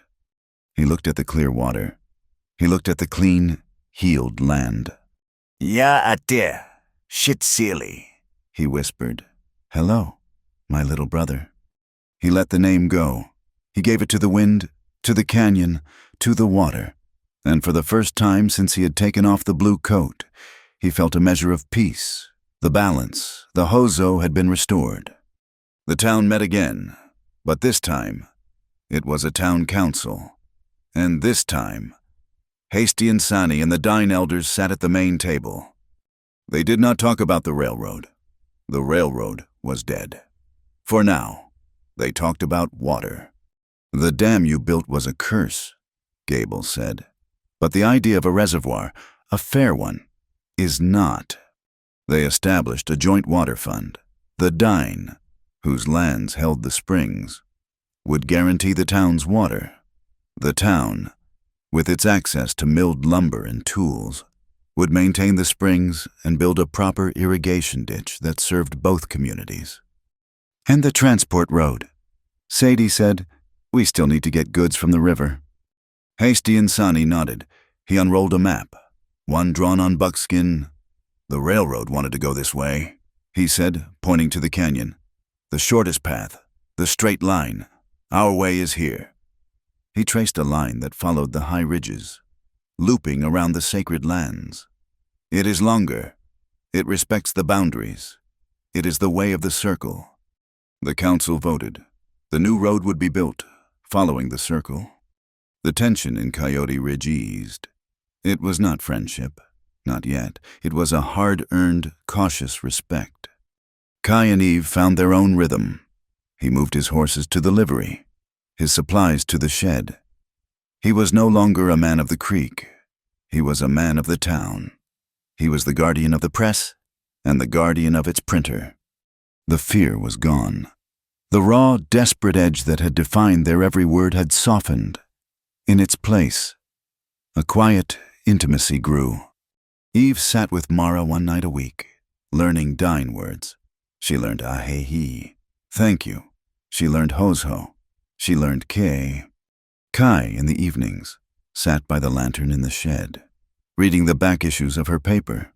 He read every word she had ever printed. When he was done, he would not discard them. He would fold them carefully, neatly, and stack them in a pine box. He was learning her language, too. The rains returned, but they were not the rains of their trial. The new season began with a soft, steady rhythm, a promise, not a threat. The high desert air, washed clean of the red dust and gunpowder, smelled of wet sage and the sharp, clean scent of new pine. Coyote Ridge was rebuilding. Gable, with the help of the miners and a steady supply of timber from the Dine, had rebuilt the print shop. It stood in the same spot where the ashes had been, but it was no longer a crumbling adobe shell. It was a sturdy structure, strong and true, the fresh-cut pine boards glowing yellow in the sun. Eve had hung only one thing on the new interior walls. It was not a map. It was a photograph, taken by a traveling photographer from Prescott who had heard the story of their stand. It was a simple, silver plate image of the mouth of Spirit Canyon, the water flowing clean and steady over the rocks. They did not live in town. They lived at Cottonwood Creek. Kai had expanded his small, solitary hogan. He had added a room, built of the same pine as the print shop, with a real plank floor and a wide porch that faced the sunrise. It was quiet. It was far enough from the town to feel the ho-ho, but close enough to hear the bell that signaled the mail stage. Eve was at the press, setting type. Nesba was at the cleaning table, his movements quiet and diligent. He had long since worked off his monetary debt to the town. He stayed because he had not yet worked off the debt he owed to himself. He cleaned the press with a devotion that was almost religious. Kai entered, carrying a string of rabbits. He placed them on the preparation table near the back. He watched Eve for a moment, her brow furrowed in concentration as she picked the tiny lead letters from the case. He walked over and looked at the galley she was composing. It was a report on the new Joint Water Council. "The wind is from the north today," he said. "It usually is," Eve replied, not looking up. "It is colder. The deer are moving down from the high ridges a week early. The winter will be hard." Eve stopped. She set her composing stick down. She looked at him, at the way he read the land as easily as she read a book. She looked at her press. "I have been thinking," she said. "This paper, it has my name on it, but it has your blood on it." She nodded at the spot on the frame where his arm had been cut, a dark stain that had soaked into the iron. "It is not enough for me to just write what happens in town. The press is missing half its voice." Kai waited, watching her. "I need a co-editor," she said. He raised an eyebrow. "This is your paper, too. Kai, it needs your news of the earth, my words for the people." Kai looked at the photograph of the canyon. He looked at the heavy, silent press that had somehow become the center of his life, this iron machine that had bound him to her. He thought of his solitary hogan, and how it was no longer solitary. He looked at the new strong roof of the shop, the heavy pine beams Gable had set. "A house needs 2 posts to stand," he said, "or the roof will fall." Eve smiled. It was the first time he had ever seen her smile without a shadow of fear or exhaustion behind it. It was a smile of pure, simple light. "Then we had better start setting the type," she said. That night, at the cabin by the creek, the fire was lit against the northern chill. They lay not on a cot, but on a thick pallet of wool blankets near the stone hearth. The intimacy between them had been a slow, quiet dawn. It had been forged in the crucible of fire, blood, and rain, and it was tended now in silence and safety. There was no desperate passion, no loud declarations. There was only the profound comfort of a shared breath in a quiet room, the weight of his hand resting on her hip, the simple, solid fact of his presence.